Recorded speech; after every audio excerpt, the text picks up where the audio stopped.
quraman, mana hozir ham Toshkentda uylar qurilishi to'xtamayapti. Qancha odamlar ani uy olaman deb bor pulni berib aldanib ham qolyapti. Aferistlarga shuni olib borib beryapti. G'alati ishlar ko'p. Odamlarda bizda qanaqadir nima deydi, moshlarga nisbatan to'ymaslik bo'lgandek, uyga nisbatan ham qanaqadir to'ymaslik bormi? Hayron qolaman shunga. Eski travmalardan qolgan narsa deb o'ylayman bu narsani. Ko'proq eskida odamlarda oldin endi nima, avvalo mulkka bo'lgan huquq yo'q bo'lgan, masalan, to'g'ri, hammani o'zini uyi bo'lgan, boshqa davlat bergan uy, boshqa bergan uy, ishxonadan bergan uylari bo'lgan, lekin baribir insonlarda oldingi eski boyagi davrda insonlarda ko'p narsasi o'ziniki bo'lmagan, egalik degan huquqi, boyagi hissiyot bo'lmagani uchun endi hozir mana imkoniyat paydo bo'ldi. Endi hozir nima deydi, birinchi bo'lib o'sha aytganday mashina olish kerak, keyin uy olish kerak, keyin asosiy shu fundament shundan boshlanadi. Mana shu hayotning asosi bo'lib qolganda. Yer olib qo'yaver, biror kun qurasan deydi-yu. Ha, shunaqa. Siz necha gektar yeringiz bor? Qurmoqchi ya'ni olib qo'ygan joyingiz bormi sizda ham? Bizda ko'p. O'zim uchun ham umumiy. O'zi yer olib qo'y deganiga men qo'shilaman, sababi quraman deganingizda yer topilmaydi. O'zi yer ko'p deng, lekin quramansa yer topilmaydi. Yer olib qo'yaverish kerak. Qurish bir gap bo'ladi. Shunaqa. Yo'q, yer qaytmaydigan narsa-da. Quraman degan paytda siz xohlagan joyda yer chiqmaydi. Yerni olib qo'yish bu normal holat lekin.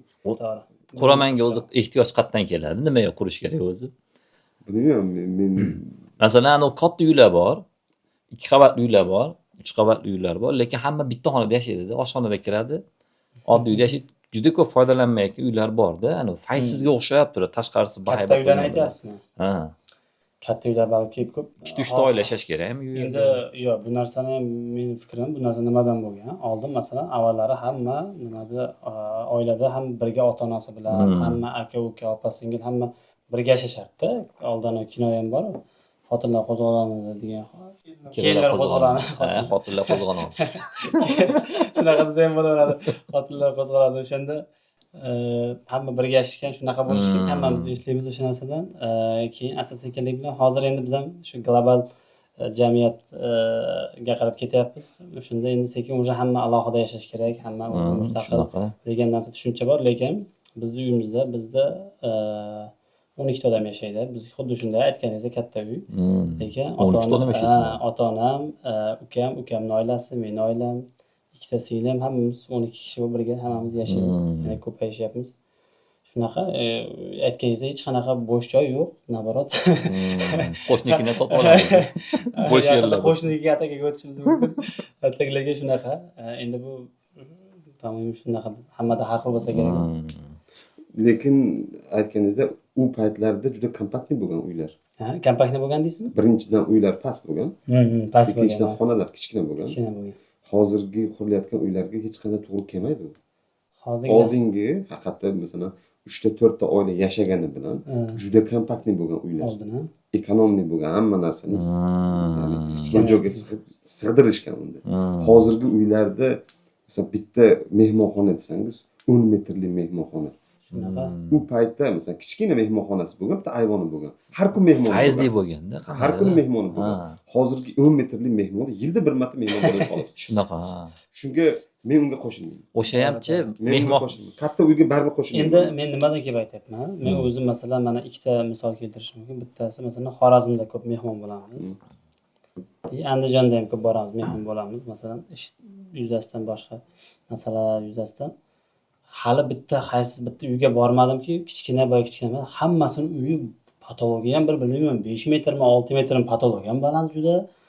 Aytganingizda mehmonxona 10 metr bu yoqdan bu yoqqa. Lekin biz o'tirgan joyimiz kichkina bitta burchakda o'tiramiz, lekin bu yog'i katta mehmonxonada. Shunaqa hech bir bittasida ham ko'rmadim. Masalan, kichkina hovli bo'lgandi. Endi lekin mana chekka qishloqlarga bordim, haqiqatan aytganingizdek ko'raman, haqiqatan hammasi kompaktli, kichkina qurilgan uylar, patologiyalari past. Eskani istadigan narsalar turibdi qaysi hududlarda. Rivojlangan qishloq bo'lgan bo'lsa. Yevropada, ya'ni men ko'rgan joylarda boy bo'ladimi, kambag'al bo'ladimi? 4 ta komnatasi bo'ladi. Bitta mehmonxona, ota-onasi xonasi, ya'ni ota-xonasi, bitta o'g'il bolalarga xona, bitta qiz bolalarga xona. 4 ta xona. Bo'ldi, o'sha xona oshxona xona hisoblanmaydi. Ya'ni 4 ta xona. boy bo'ladimi, qambag'almi farqi yo'q. Lekin hojatxona ikkita bo'ladi albatta. Uchta ham bo'ladi. Ha. sirasi alohida bo'ladi-da. U hamma o'ziga alohida alohida. bo'ladi. Umumiy bo'ladi bitta bolalarga, bitta ota-onaga, uchta ham bo'ladi. Bu normal holat.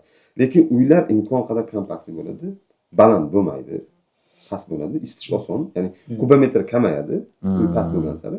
Nimaga degan, issiq oldin tepaga ko'tarilib, to'lib keyin pastga tushib keladi. Shuning uchun uyni baland qilmaydi ular. Yani Yevropada men U kabizda ham karis uylar deyishadi, kichkina. Past bo'ladi.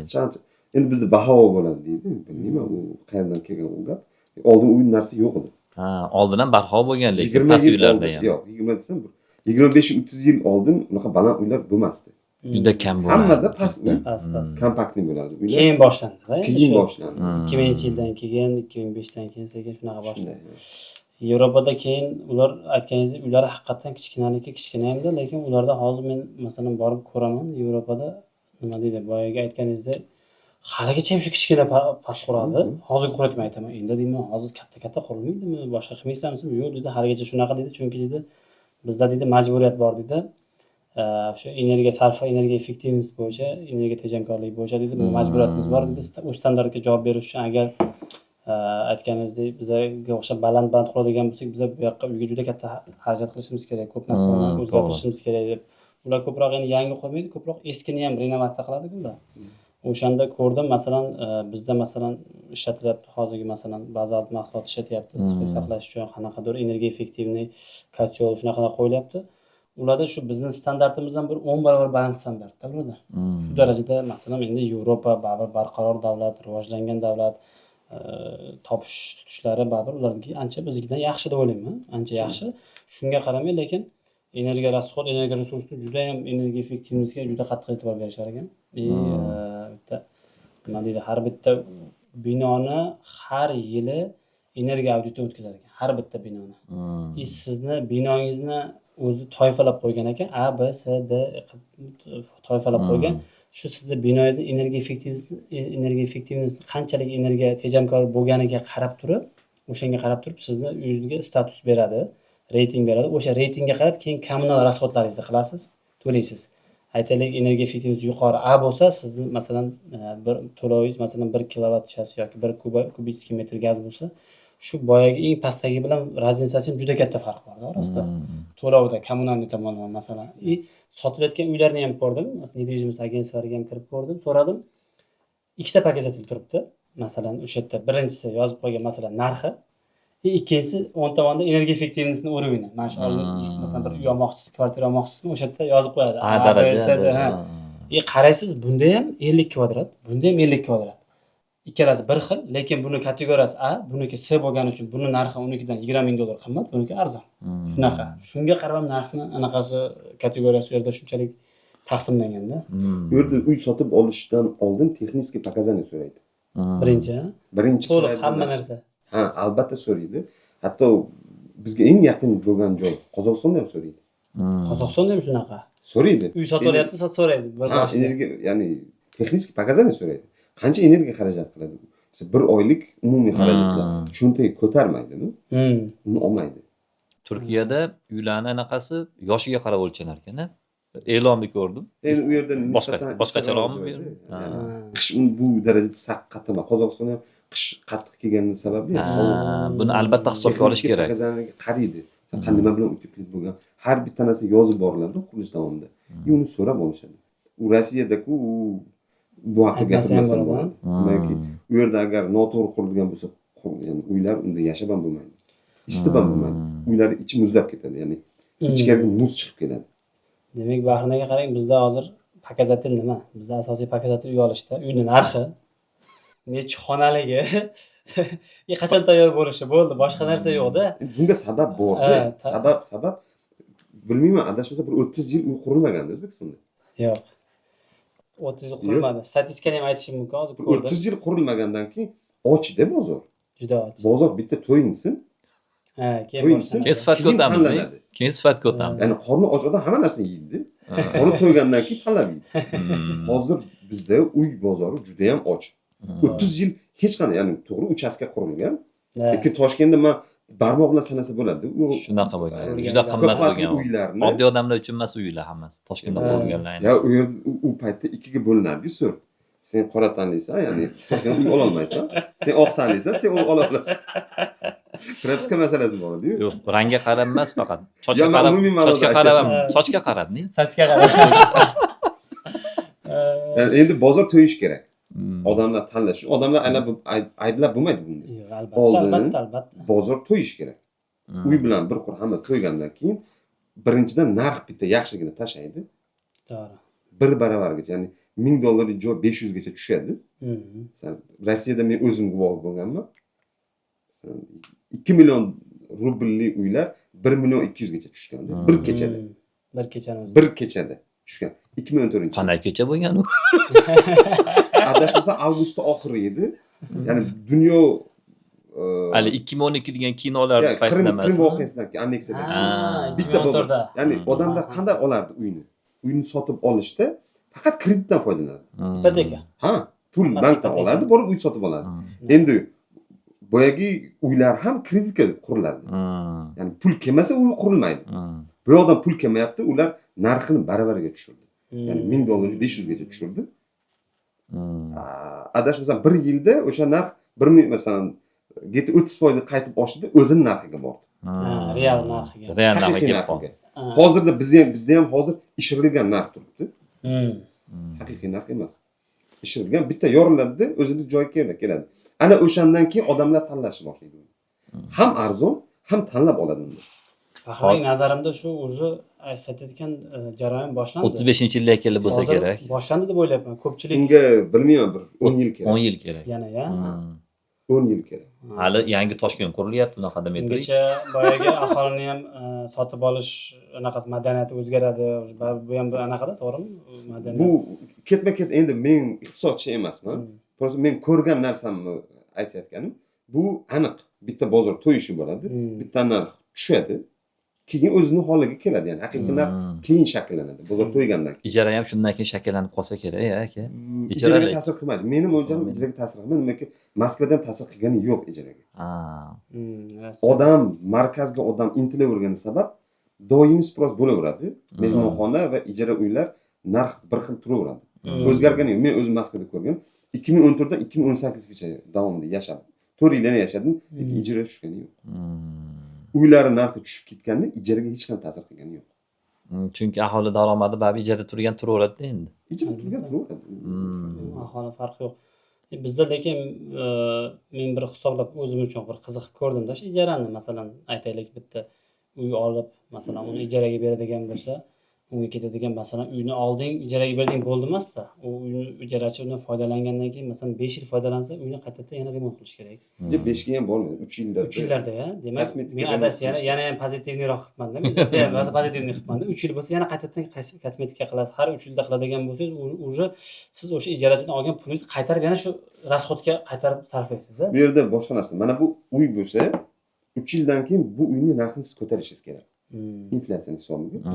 Ko'tarish uchun o'sha remontsiz uyni siz ko'tara olmaysiz narxini. Remont bo'lsa keyin ko'tariladi, keyin foydaga Siz sotishingiz uni bitta remont qilasizda, yengil remont qilasizda, narxi hozirgi bozor narxiga yana qaytadi 3 yildan keyin. Ya'ni bu narsa muhim.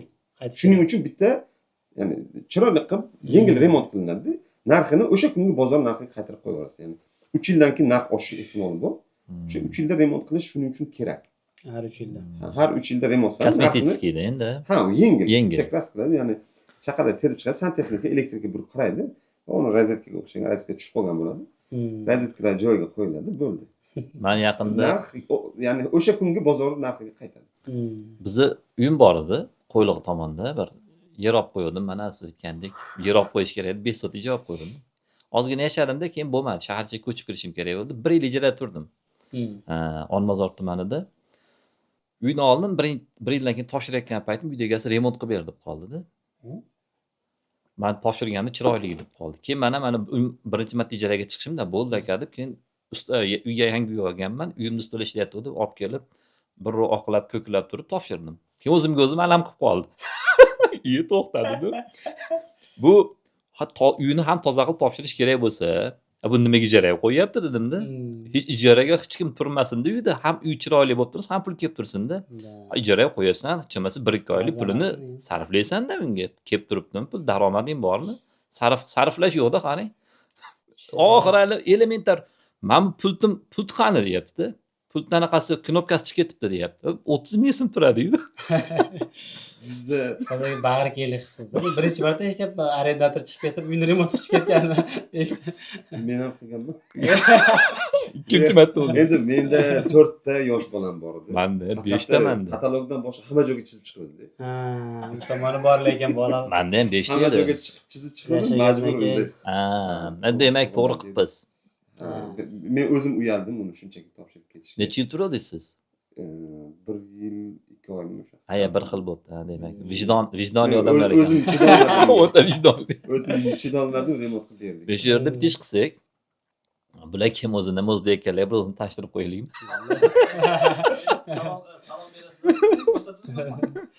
Shu salom berib qo'ysak degandik. Assalomu alaykum hurmatli kuzatuvchilar. Xudo xolasa, bir podkast boshlanyapti. Bu podkast qurilish sohasi bo'yicha bo'ladi. Bu yerda o'ta samimiy, oddiy, hamma tushunadigan tilda suhbatlashmoqchimiz.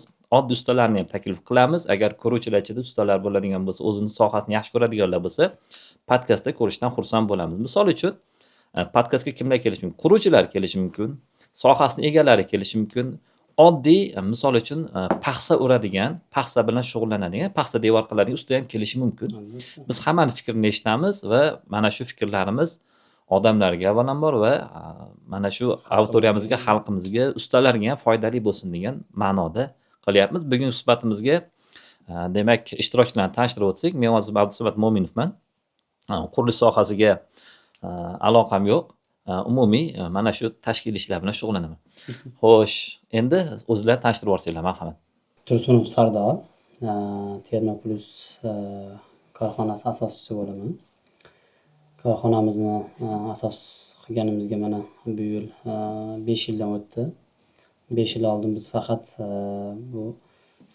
qurilish materiallari sohasida faqat chet eldan, Rossiyadan, Turkiyadan, boshqa bir qancha davlatlardan import qilib mahsulotlarni olib kelib sotardik. Sotish bilan shug'ullanardik shu bozorda, O'zbekiston bozorida. Birinchi ishimizni o'zimizni mustaqil ishimizni shundan boshlaganmiz. Oldi sotdidan boshlaganmiz. Undan keyin asta-sekin shu yillar davomida, shu 5 yil davomida o'zimizni shu sotuv hajmimizni ma'lum bir qiymatga chiqarib, hajmga chiqarganimizdan keyin o'zimizni shu birinchi Sirdaryo viloyatida, Sardomat tumanida birinchi o'zimizni ishlab chiqarishimizni yo'lga qo'ydik. 2022-yil, undan keyin 23-yil Xorazmda yana bir ishlab chiqarishni yo'lga qo'ydik. Keyin mana o'tgan yili eng katta oldimizga qo'ygan ikkita katta loyihamiz bor edi. Shu bittasi shu mana shu Termoplus, ikkinchisi Geotex. Mana shu sohada. Geotex loyihamiz bor edi, ikkita katta soha. Shu ikkita katta ishlab chiqarishimizni ham ishga tushirdik, yo'lga qo'ydik. Hozirda shu korxonamizda 350 dan ortiq xodimlar ish faoliyati yuritmoqda. Biz hozirgi kunda nafaqat O'zbekistonda, balki butun Markaziy Osiyo, MDH davlatlari va undan tashqari hatto shu Kavkaz davlatlarida ham Ozarbayjon, Armeniya, Armaniston, shu Gruziya davlatlariga ham eksportni yo'lga qo'yganmiz. Keyingi yilga o'zimizga hozir mana juda yaqinda bir zo'r yangilik bo'ldi. Yevropa xalqaro sertifikatlarini oldik. Korxonamizga, o'z mahsulotlarimizga bu yil oxiri, keyingi yildan boshlab Yevropa davlatlariga ham eksportni yo'lga qo'ymoqchimiz. Shu qisqacha aytib aytganda, hozirda shu ishlar bilan shug'ullanamiz. Xullas, hozir trendda turgan mahsulot Termoplus zavodining egasilar xullas. Bu kamtar bola kim deb o'ylagan bo'lsangiz, 2-3 ta zavodi bor yigit xullas. Sardorbek kamtar. Shuning uchun podkastimiz doimiy a'zosi xudo xolasa birgalashib suhbatlarni olib boramiz. Xo'sh, to'g'rimizda o'tirgan mutaxassis kim ekan deb so'raganlarga marhamat. Men Bahriddin Siddiq, qisqa qilib aytganda ustaman. Ko'p yillar chet ellarda ishlaganmiz. Hozirda O'zbekistonda ishlayapmiz. Qo'ldan kelgancha qurilishda yangiliklar kiritib, to'g'ri qurilishni targ'ib qilib boryapmiz. Qilganda. Shu bo'ldi. Xo'sh, ayni shu masalada gaplashamiz o'zi. Mana ishlab chiqaruvchi ham bor ichimizda. Mutaxassis ham bor. Nima deydi? Qo'liz, misol uchun g'isht urib ham g'isht ham urgansiz-ku, to'g'rimi? Oddiy ustachilikdan chiqqan odam ham bor va sohani tushunmaydigan odam ham bor deydi. Ya'ni foydalanuvchi. Shunday. Mijoz. Mijoz. Siz mijoz bo'lyapsiz. Mijozlarni oldida so'rab olaman hamma yo'qni. Shu sohada gaplashman. Men uy olganman. Uyim katta yop qo'yganman bir paytlar. Hozir uyimda 8-qavat, 9-qavati dupleks deb sotgan. Mansarda desa, mansarda emas ekan, dupleks deylar ekan bu. Yangicha tilda. Tepa qismida qanaqadir hech uyim 8-qavatni maza qilishim edi. Tomiga chiqib qoldim keyin uyimizni, tomiga chiqib qarasam, mashinchalik anaqa narsaga o'xshaganroq steklavat yopib tashlab yuborgan, xolos bo'ldi. Tekkizlanmagan, anaqasi yo'q. Muammo shunda. Va hozir ham uyimga shunaqa narsani qilib nimadir qilib isitishim kerak bo'ladimi, yo'qmi degan savol bor menda. Menga o'xshagan eski uy bola juda ko'p bo'lsa kerak. Hali endi bu yaqin 2 yildan beri uylar mamlaqaga o'tdimi xullas isitish sistemasiga. 2-3 yil bo'lib qoldi. Menga hozir masalan shunaqa muammo qish kelyapti, ana nimadir qilishim kerak xullas. Uyim maza qilib isimaydi baribir. Lekin 24 dan plyus bo'ladi doimo. Isitishim kerak misol uchun. Menda ham muammo bor. Endi oldingi eski uylarda oldin bizda bunaqa majburiyatlar yo'q edi. Uylarni energiya tejamkorligi yoki issiqqa chidamkorligi yoki sovuqqa chidamkorligi bunaqa narsa yo'q edi. Biz o'zimizni mana shu mahsulotni ishlab chiqarish bilan shug'ullanganimiz uchun bundan xabarimiz bor. 3 yil bo'ldi. Hozirgi qurilayotgan hamma yangi uylar, mana O'zbekiston massiv uylari, boshqa har qanday ko'p qavatli uylarning hammasida hozir to'liq shu fasad qismida, tom qismini bilmayman, lekin fasad qismida shu mahsulotlarni doimiy qo'llanilyapti. Lekin 91-yilgacha bo'lgan 31 mingta eski qurilgan ko'p qavatli uylar bo'lsa, hozirgi kunda ularni hali hech biri issiqlik saqlovchi yoki qandaydir issiqdan yoki sovuqdan saqlaydigan bir mahsulotlar bilan qilinmagan. Eskicha bir tarzda qilingan bo'lsa kerak, Bahrim aka bilsa kerak, o'tgan davrda qanaqa qilib bu narsaga qarashgan issiq sovuqdan saqlash uchun eski dom ko'p qavatli uylarda, lekin hozir doimiy foydalanishyapti. Lekin uni yechimi hozir kakras shu kelishimdan bir yarim soat oldin shu mavzu bo'ldi. Hozir xuddi bir kelishmagandek bo'lib qoldi, lekin to'g'ri kelib qoldi. Ishxonada o'tirib chiqib ketayotgandim.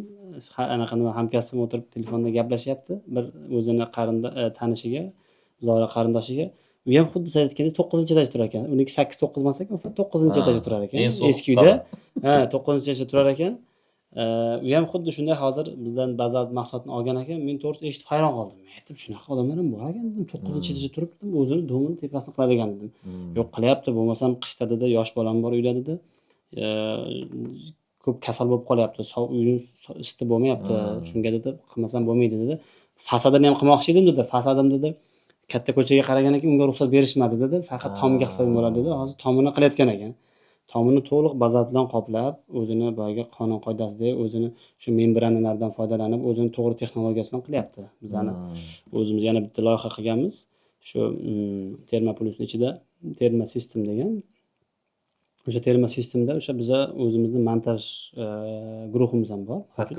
Xatkulich o'zimiz hammasini ichida ishi bilan yana qo'shimcha olinadigan mahsulotlarni olib berib, to'liq o'zimiz shu nima deydi, bosh og'riqsizlarsiz, eng muhimi shu garantiyasi bilan oxirigacha qilib beryapmiz. Shunaqa bizga o'xshagan yo'llarga qilib bera olasizmi? Hech qanday masala. Ya'ni shunda aniq rejasini berasizlar. Misol uchun hozir menda bir oyda deylik 100 ming so'm sarflayotgan bo'lsam, bitta xonamiz isitish uchun shu foydalansam, o'sha xarajatim 50 ming so'mga chimasa tushishi kerak edi. Shunaqa 50% iqtisod qilishingiz mumkin. Bu nima deydi, bu tasdiqlangan narsa. Hech qanday bunda biron narsa yo'q.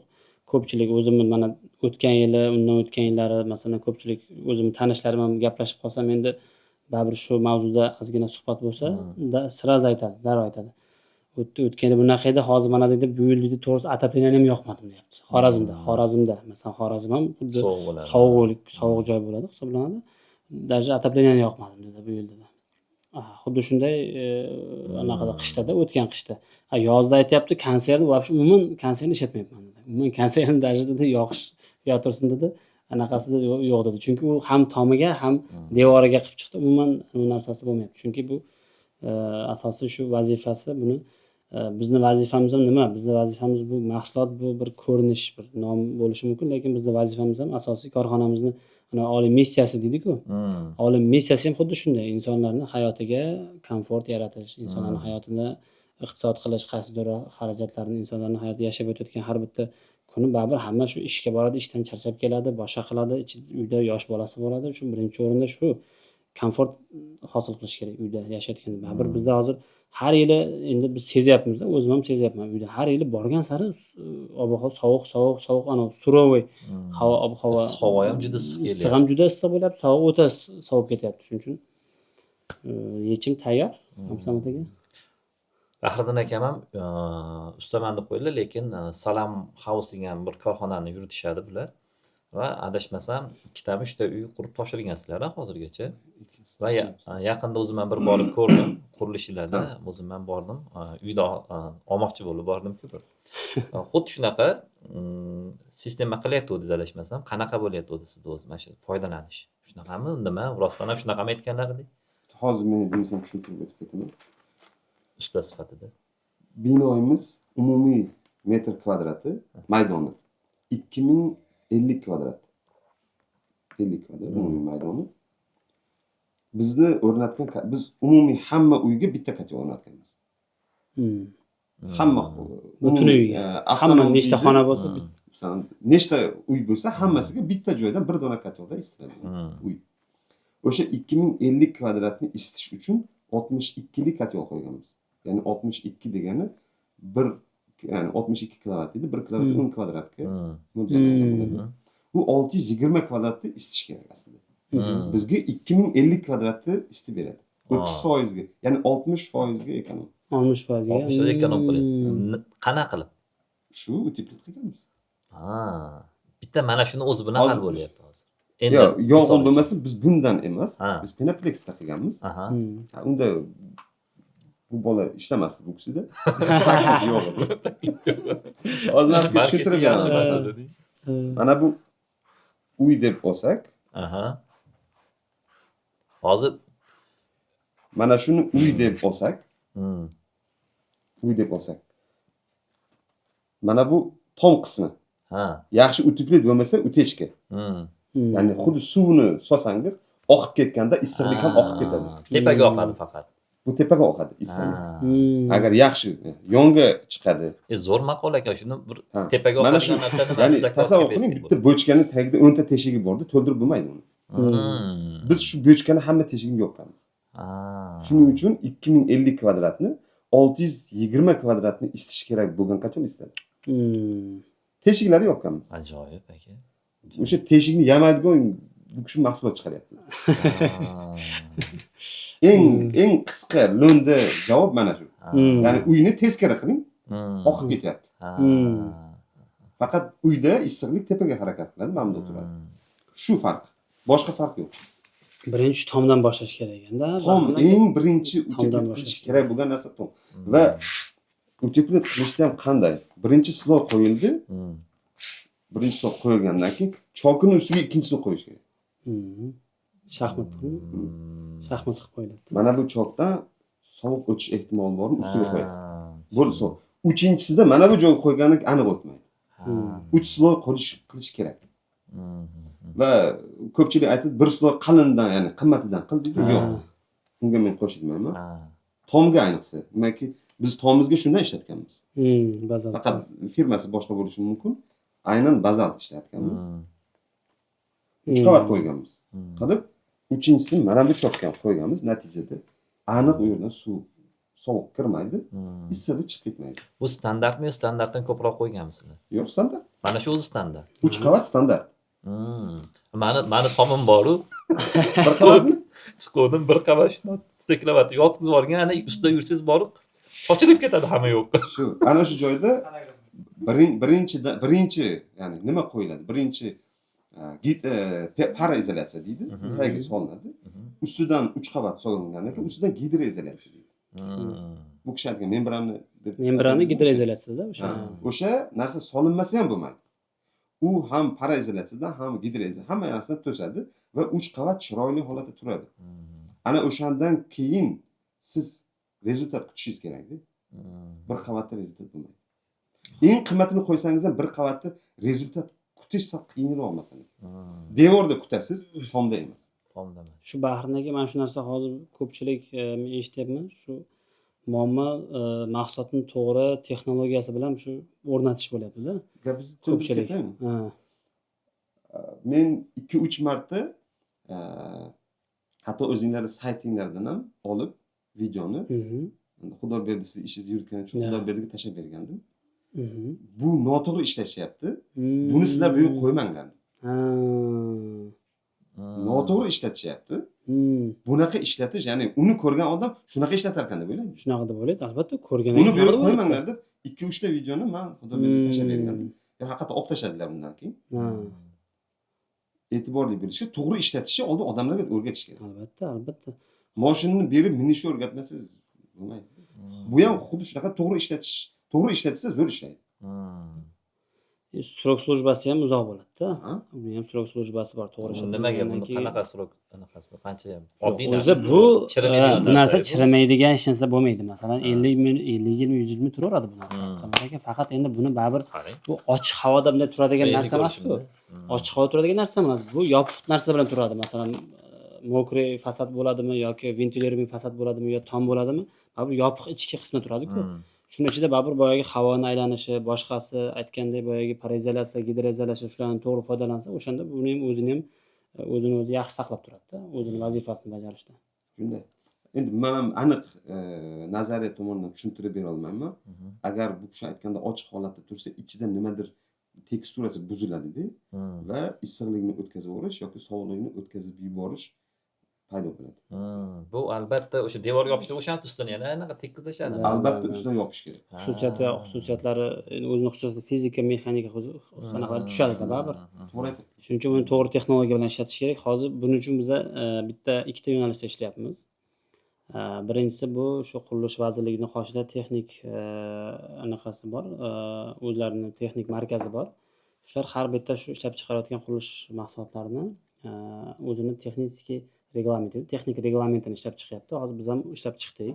Birinchi bosqichdan hozir o'tdik, ikkinchi bosqichda turibmiz. Shuni biz o'zimiz bitta shu chet ellik korxonani yo'lladik. Ular bizga to'liq shu nima deydi boyagi teploprovodni issiqlikni o'tkazish anaqasini rashodlarni hisob-kitobini har bitta faqatgina umumiy qilmadikda 12 ta viloyat bo'lsa, 12 ta O'zbekistondan anaqasi bo'lsa, har bitta viloyatni o'zini iqlim sharoitidan kelib chiqib, butun shu ma'lumotlarni olib, ob-havo markazidan anaqalarni olib, ma'lumotlarni olib, o'shani asosida hisob-kitobini qilib, to'liq rashodlarni qilib chiqdik. Har bitta masalan ko'p qavatli uyda qanaqa bo'lish kerak, ishlab chiqarish binosida qanaqa bo'lish kerak, shu vaqtgacha chiqqan boyagi qurilish me'yoriy qoidalari bor. Shunga asoslangan holda shu hamma hisob-kitob bilan kelib chiqib, texnik reglamentni ishlab chiqdik. Endi hozirgi kunda endi mana shu narsani hozir yana 1 oy vaqtimiz ketadi. Shuni oxiriga yetsak, endi bundan keyin уже noyabr oyidan u hammani qo'lida bu loyihachi bo'ladimi, binoni loyihasini qilayotgan yoki quruvchi bo'ladimi yoki nima deydi, shuni tekshiradigan texnik nazorat tashkiloti bo'ladimi? Endi shuni hammasini ichida mahsulot qanaqa ishlab chiqarish kerak, qanaqa standartda bo'lish kerak, uni qanday loyihalash kerak, uni qanday qo'llash kerak, qanday montaj qilish kerak va undan tashqari uni qaysi me'yorlarda tekshirish kerak.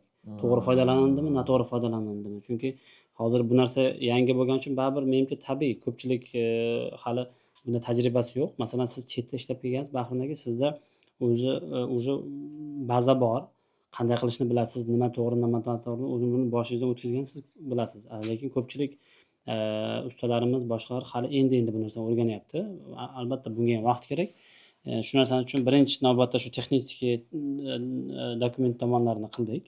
Yana 1 oydan keyin o'zi bu anaqaga chiqadi, umumiy foydalanishga. Ikkinchi yo'nalish qildik. Hozir o'zimiz shu o'quv markazini ochmoqchimiz. Yilning oxirida o'zimizning o'quv markazi, xuddi mana Bahriddin akamga o'xshagan ko'p joylarda ishlagan, tajribasi bor insonlarni taklif qilib, o'sha yerda endi ustachilik bilan shug'ullanayotganlar bo'ladimi yoki endi loyiha ofislarida, tashkilotlarda ishlamoqchi bo'lgan hamkasblar bo'ladimi, kimga qiziq bo'lsa o'zimiz alohida kurs o'quv kursini tashkil qilib o'sha yerda biz o'zimiz har bitta shu ustalarga o'zimizni bor bilim anaqani o'rgatib tushuntirib Nazariy ularga tomonlari. nazariy tomonlama nafaqat nazariy, u yerda biz shunday qilyapmizki, bir poligon, kichikroq poligon ko'rishda ham joy tayyorlamoqchimiz, loyihamizda bor. Oldida qanday qilib qo'llashni ham amaliy tarzda ham ko'rsatib bermoqchimiz. Faqatgina masalan mokriy fasadda emas, ventilirli fasadda ham Rossiyada ko'plab boshqa davlatlarda ishlagan juda nima deydi 30-35 yillik tajribaga ega insonlar bilan ham tanishdik, ularni ham jalb qildik shu loyihaga. Shu tomondan ham ishlarni ham boshladik. Mana savolda umumiy. Mana Rossiyada ishlab ham faoliyat ko'rsatgansiz-ku. Bu sistema Rossiyada qachondan boshlangan? SSR paytdan boshlanganmi? Sobiq ittifoq davrida ham bo'lgan bu narsa? Boya panelli uylar, ya'ni eski domlar haqida shu gapirib ketdilar. Aynan shu narsa panelni ikkita betonning orasida shundan bor. 10 Rossiyada. santimetr. Yo'q, bizda ham. Bizda ham. Mana shu panelni uyda betonni kessangiz, qalinligi 20 santimetr bo'lsa, ikki tomonda 5 santimetrni betoni bor, orasida bundan bor. Ya'ni bu texnika Eski davrda oldin ham bo'lgan, Oldindan bor. texnikasi qayerda ishlab chiqarilgan bu? Qanday bo'lgan? Bizga qayerdan kelgan? Faqat imенно bu emas. Uteplit degani oldindan bo'lgan. Izolyatsiya. Sababi ko'p eski domlarda bo'lsangiz, orasida 10 santimetr somonni gipsga aralashtirib qotirilgan bo'ladi. Somon ham bo'laveradi. U ham shu vazifani bajaradi. Shu vazifani bajara oladi, faqatgina oldindan dorilanadi, chirimasligiga, qurt yemasligiga dorilanadi. Keyin gipsga aralashtirib 10 santimetr qilib shu mana shu holatda qotiriladi. Oxir oqibat shuni puliga tushadi deydi. Hozir. U yerda uni minus tomoni yonuvchan bo'ladi. Endi bu yaxshi. Balki u paytda o'sha somondan qilgan paytda bu bo'lmagandir. Men unisini bilmayman. 91-yilgacha. Loy hozirgacha eng qizig'i, loy bo'lsa eng qizig'i ayrim domlarda beton kesilganda, o'sha panel dom birinchi qavatda do'kon qilib ochyapti-yu, ko'cha tomonda, derazani tagida kesilganda, ayrimlarda bu chiqadi, bir vaqtda qurilgan. Ayrimlarda somon chiqadi. Shunga qachon chiqqanini bilmayman. O'sha paytda ham 2-3 xil standart bo'lganda, demak. Lekin uteplit asosiy masala uteplit qilish bo'lgan. Nimadan qilish keyingi masala. Rossiyada ham xuddi shunaqa demak. Ha? U yerda ham uylarni o'sha ko'cha tomonga do'konga mo'ljallangan joy kesilganda, o'zim shaxsan ko'rganman. Bir xil domlarda o'sha bir vaqtda qurilgan, qo'shni domlar, bir vaqtda qurilgan. Ayrimlarida somondan bo'lgan orasida uteplit. Ayrimlarida mana bu bazalt yoki steklovatga o'xshagan narsa bu. Ya'ni eski uylarda bu bo'lgan. Bo'lmagan emas. Steklovatadan bu xavfsizroqmi? Nima endi bu steklovata? Steklovata qimmatga tushadi bundan ancha. Birinchidan u shisha tolalikda. Shisha tolalik bo'lgani uchun ochiq qolib ketsa insonga zarari bor. Nafas ro'ylariga. Bu ziyoni ko'proq. Bunda hatto qo'lingizda ushlab qilaverasiz ishingizni. Endi maska taqish kerak boshqa. Lekin bunda ochiq qolishi uncha, ya'ni qo'rqinchli emas. Lekin steklovata ehtiyot bo'ladi bu narsa. To'g'ri. Qo'lni ham shilib tashlaydi-yu o'shasi. Siz ko'rmaysiz, lekin kalючий shisha toladi u. Shisha toladi. Ko'rinmaydi. Qo'lingizni kesganini ko'ra olmaysiz. Juda mikro tolalar-ku. Shunga ko'rinmaydi, lekin qo'lni kesadi. To'g'ri. Bu xavfsizroq. Endi biz bilganimiz, Abdusamad aka, biz bilganimiz o'zimizning soha bo'lgani uchun ko'p yildan beri shu dunyoda bitta Rockwool degan korxona bor, Daniyada, Yevropada, Daniya davlatida joylashgan Rockwool. O'sha 1978-yil tashkil qilingan. O'sha 78-yildan beri faoliyat yuritib keladi haligacha. Shu bizning sohamizda nomer 1 deydi-ku, birinchi raqamli korxona o'sha Rockwool degan korxona bo'ladi, Daniyaniki. Juda katta tashkilot, 4 ta mintaqada, hamma joyda o'bshe umumiy hisobda adashmayotganim 53 ta ishlab chiqarish korxonasi mavjud. 4 ta kontinentda ham bor. Shular 78-yilda tashkil qilgan, boshlagan. Mana endi hozir necha yil bo'ladi? 45 yil bo'ladimi? 45 yildan ortiqroq vaqt. Yarim asr bo'lib qoldi. Yarim asr bo'lgan bu narsani boshlanganiga. Bizda bor ma'lumotga ko'ra, bu narsa birinchi bo'lib shu Ukraina davlatida paydo bo'lgan. Eng sifatli shu bazaltni toshini xomashyosi ham shu yoqqacha biz bilganimiz Ukraina davlatida hisoblanadi. Ekspertlarning anaqasiga ko'ra, tadqiqotga ko'ra va shu Ukraina davlatida o'shada birinchi boshlangan. Undan keyin boshqa Rossiya davlatida, keyinchalik Yevropada, yana boshqa davlatlarda rivojlangan. O'sha 45 yil atrofida bo'ldi desak bo'ladi bu narsani paydo bo'lganiga. Endi insoniyat shu qurilish davomida bizni bilganimiz, o'qiganimiz, ko'rganimiz baribir har bitta mahsulot takomillashtirib qurilish ham hamma narsa, masalan, mana mashinalarni ham hozir ko'ryapmiz, elektrический chiqyapti, boshqa bo'lyapti. Qurilish sohasida ham bu aynan izolyatsiya sohasida ham yillar davomida takomillashtirib keladi-da baribir. Masalan, mahsulot bitta mahsulot bitta vazifani bajaradi, lekin har xilcha ko'rinishda takomillashtirib keladi. Lekin bu narsa mana shu Yevropa davlati bo'ladimi, Amerika davlati bo'ladimi, boshqa davlatlar bo'ladimi, haligacha 45 yillik davomida o'z nima deydi, foydasi tegayotgan shuni ko'rsatadiki, bu birinchi navbatdan boyagi mana Bahrin akam aytib o'tirdi, bu yong'inga bardosh. Umuman yonmaydi. Boyagi suv, nam ularni tortmaydi o'ziga. Undan tashqari shu issiqlikni, sovuqlikni o'tkazish koeffitsiyenti bo'ladi, o'zini ko'p loyihachilar uni yaxshiroq tushunadi. O'sha foizlarida hisoblaganda eng nima deydi, energiya tejamkor, eng безопасный, foydalanish tez foydalansa bo'ladigan mahsulot shu narsa bo'ladi. Buni yana bitta savol. Deylik, buni ham bozorda narxlari bor-da endi, to'g'rimi? Misol uchun 100 so'm bo'ladigan bo'lsa, kimdir 70 so'm sotadi, kimdirda 80 so'm ishlab chiqaryapti, kimdir 120 so'mdir. Endi bilmayman. Buni sifatida farqi nimani hal qiladi degan savol menga hozir kelib qoldi. Ya'ni bilamiz mashinalarda, tushunamiz mashinalarda, masalan, funksiyalari ko'paygan sari mashina qimmat bo'lyapti. Funksiyasi kam bo'lsa, demak mashina arzonroq bo'ladi. Mashinada oladigan bo'lsak. Pishgan g'isht bilan xom g'ishtni tushunaman. Sifatida farqi bo'lishi mumkin. Buni sifatini, farqini va narxida nimasini rol o'ynaydi yani? Birinchi navbatda savol to'g'ri qo'yaldimmi? To'g'ri qo'ydingiz. Juda qiziq savol, lekin shunga javob beraman. Birinchi navbatda hali O'zbekistonda bizda hozirgi bozorimizda hali buni farqiga boradiganlar juda kam. Bizni o'zimiz tajribamizda kelib chiqadigan bo'lsa juda kam. Chetda qaysidir boshqa bir davlatlarda ishlab kelgan akamizga o'xshagan insonlar bo'lsa, ular tez buni farqiga yetadi, tushunadi. Hozirda masalan O'zbekistonda ham shu o'rtasida ham bor ishlab chiqaruvchilar ko'paydi, ancha ko'paydi oxirgi yillarda. Lekin talab oshdi, importni o'rnini bosuvchi mahsulot boshqa deb har xil yo'nalishlarda bu narsa loyihalar qilindi ko'plab. Birinchi navbatda har bitta ishlab chiqarish korxonasi o'zini chiqarayotgan mahsulotini birinchi texnik sinovdan o'tkazish kerak laboratoriyada. Shu vaqtgacha ishlab chiqaruvchilarni biz ko'rib kelamiz, doimiy baribir o'rganamiz bozorni. Birinchi navbatda bu hozir aytayotgan bir qanaqadir bir spesifichniy bir ajralib turadigan joyi yo'q buni. Asosiy narsasi bu birinchi shu o'zini berilgan mana majburiy standarti bor, normasi. Shuni bajarsa u уже bozor narxi o'zi ancha baland bo'ladi-da. Bu narsani hozirgacha endi ko'rib kelyapmiz. Masalan, kimdir bunga rivoya qiladi, kimdir rivoya qilmaydi. Shu narsa. Endi raqobatchilar o'rganganda ko'rasizlar sifatini. Albatta, lekin biz o'zimizga shunaqa yo'lni tanlaganmiz. Biz har doim boyagi premium segmentga harakat qilamiz, premium sifatga harakat qilamiz. Shuni ustida ishlaymiz. Har qancha xatomiz bormi, aybimiz bormi, ustida ishlaymiz, to'g'rilaymiz, qanchalik qimmatga tushmasin, shuni ustida qilamiz, ishlaymiz deganmiz. Shunaqa o'zimizga maqsad qo'yganimiz uchun biz har bitta nima deydi, chiqayotgan mahsulotni sinovdan o'tkazish, uni keyin o'zimiz birinchi navbatda mana bitta gap bor, birinchi pichoq o'zingga ur, og'rimasa keyin boshqaga ur degan begona. Shunga o'xshab o'zimiz birinchi shu mahsulotdan foydalanamiz, o'zimiz uyimizga, o'zimizni yashayotgan joyimizga, boshqaga qilib, yaqinlarimizga ulashib, keyin boshqalarga masalan ulashamiz masalanda. Usta sifatida qanaqa farqi bor sizda? Farqini bila olasizmi siz? Ikki og'iz so'z bilan aytib ketaman. Zichligida. Qanday? Plotность deydi ruschada. Qattiqroq bo'ladi, ba'zilar tez.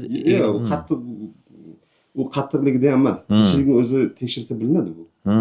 Ya'ni hech bo'lmasa kilosda bilinadimi, grammga qo'yganingizda qatdan? Yo'q, menimcha unday emas. Lekin men grammlab ko'rmaganman, lekin ushlab ko'rib bilsa bo'laveradi. Zichligi masalan qimmatli zichroq bo'ladi. Ya'ni ichidan issiqlik yoki sovuqni o'tkazishi kamroq bo'ladi. Qancha arzon bo'lsa, o'z zichligi kamayadi. Natijada undan sovuq o'tish ehtimoli balandroq. Tashqaridan qaraganda bilish qiyinmi? Bilish qiyin. Endi yana bitta savol. Misol uchun deylik, ishlab chiqaruvchi zavod. Ishlab chiqaruvchi mana bu bitta zavod 100 so'mga tushiryapti, 100 so'mdan sotyapti. Endi optimga sotish narxi bo'ladi-yu o'zini 100 so'm. Bittasi zavod chiqaryapti, 90 so'mdan chiqarib sotyapti. Sotuvchiga ko'proq foyda qolgani yaxshi baribir. Lekin ishlatuvchi, iste'mol qiladigan oxirgi odamga mana shu qanchalik qimmatga tushadi deyman-da. Umumiy kvadratga Endi bo'lgan. men aniq aytolmayman, lekin uyni egasi buni qaysi bir qanaqaligini ajratolmaydi. Ajrata olmaydi. Ha. Lekin mutaxassis ajratishi mumkin xolos. Hmm. Biror marta ishlatgan odam buni umuman tushunmaydi. Aholida bunga hali unaqa tushuncha yo'q, kuchli emas Chunki hali. Endi rivojlanyapti.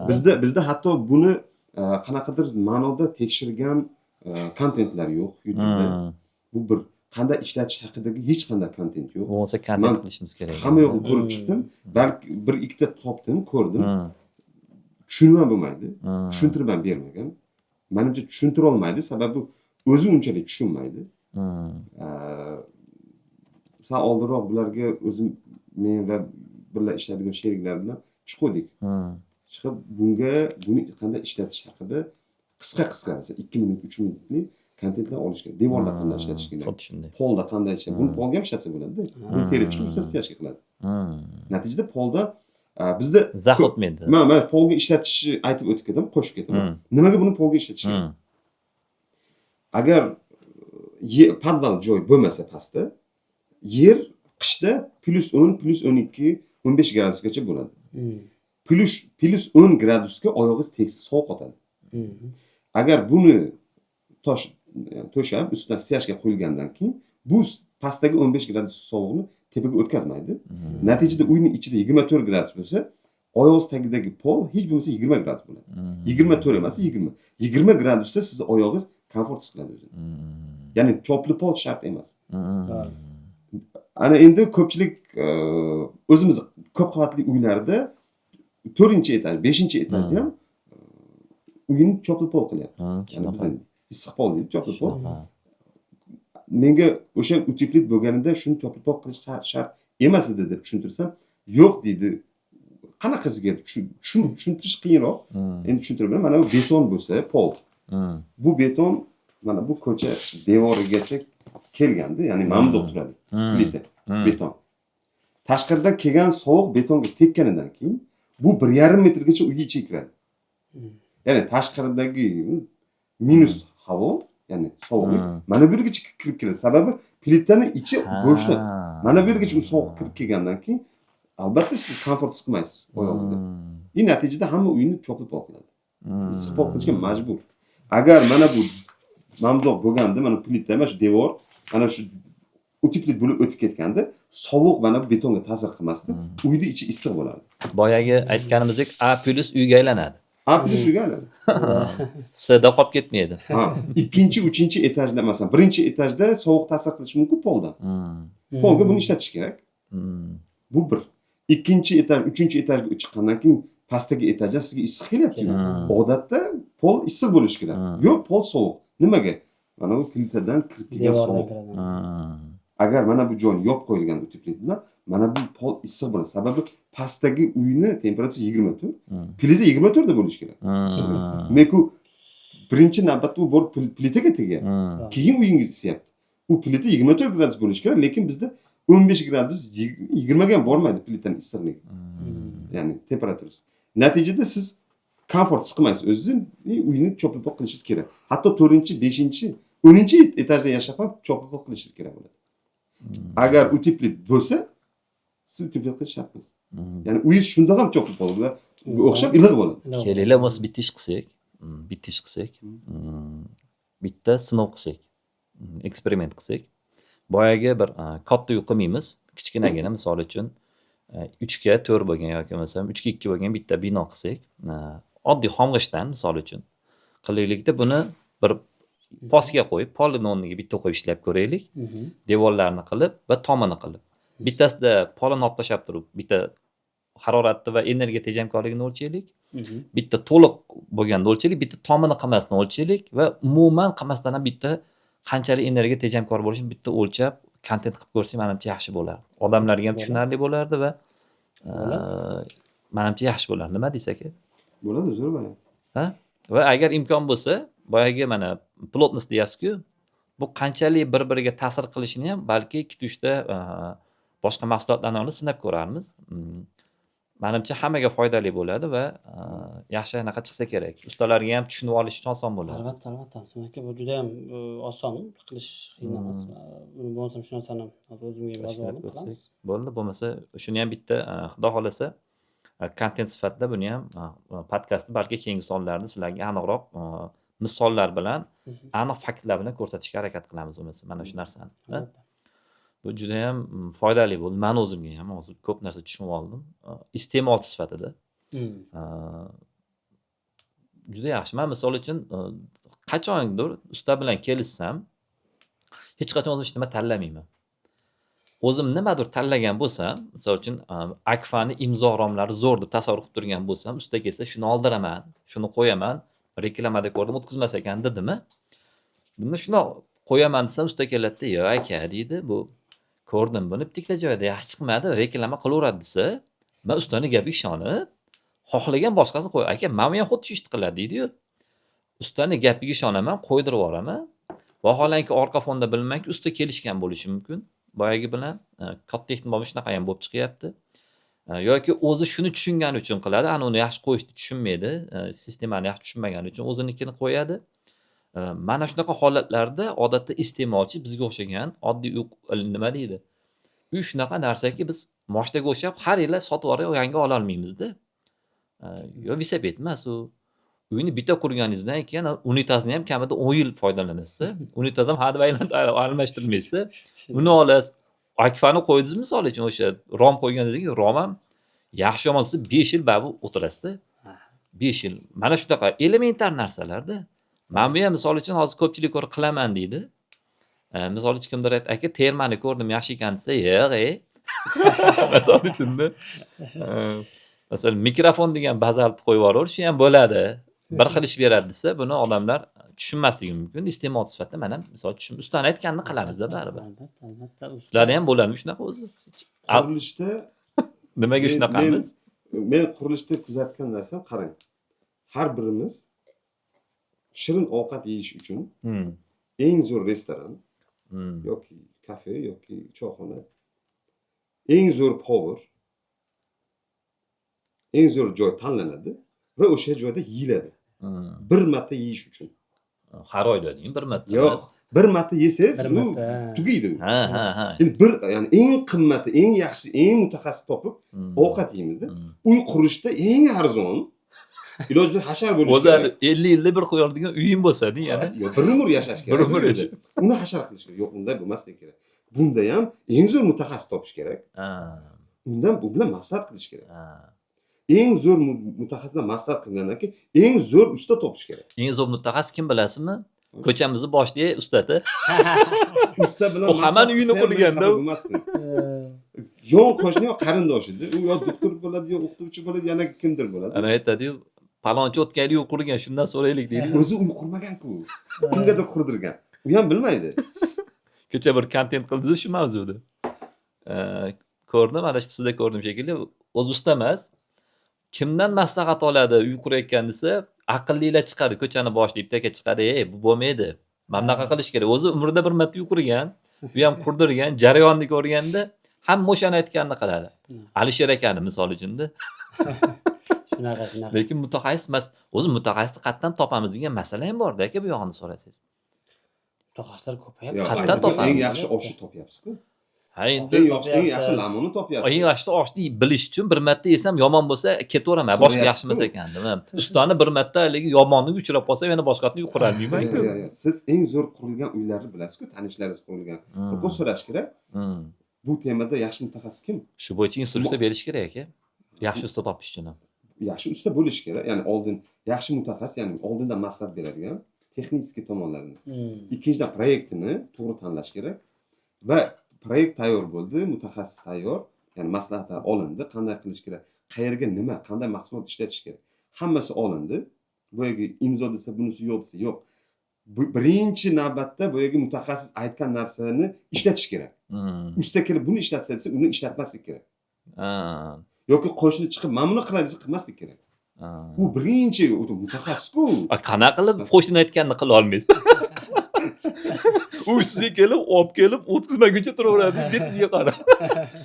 Yuzda o'tolmaganingizdan ham qilasizlar ba'zan. Shunaqa. Kelsa Eshik quloq qo'yish kerak.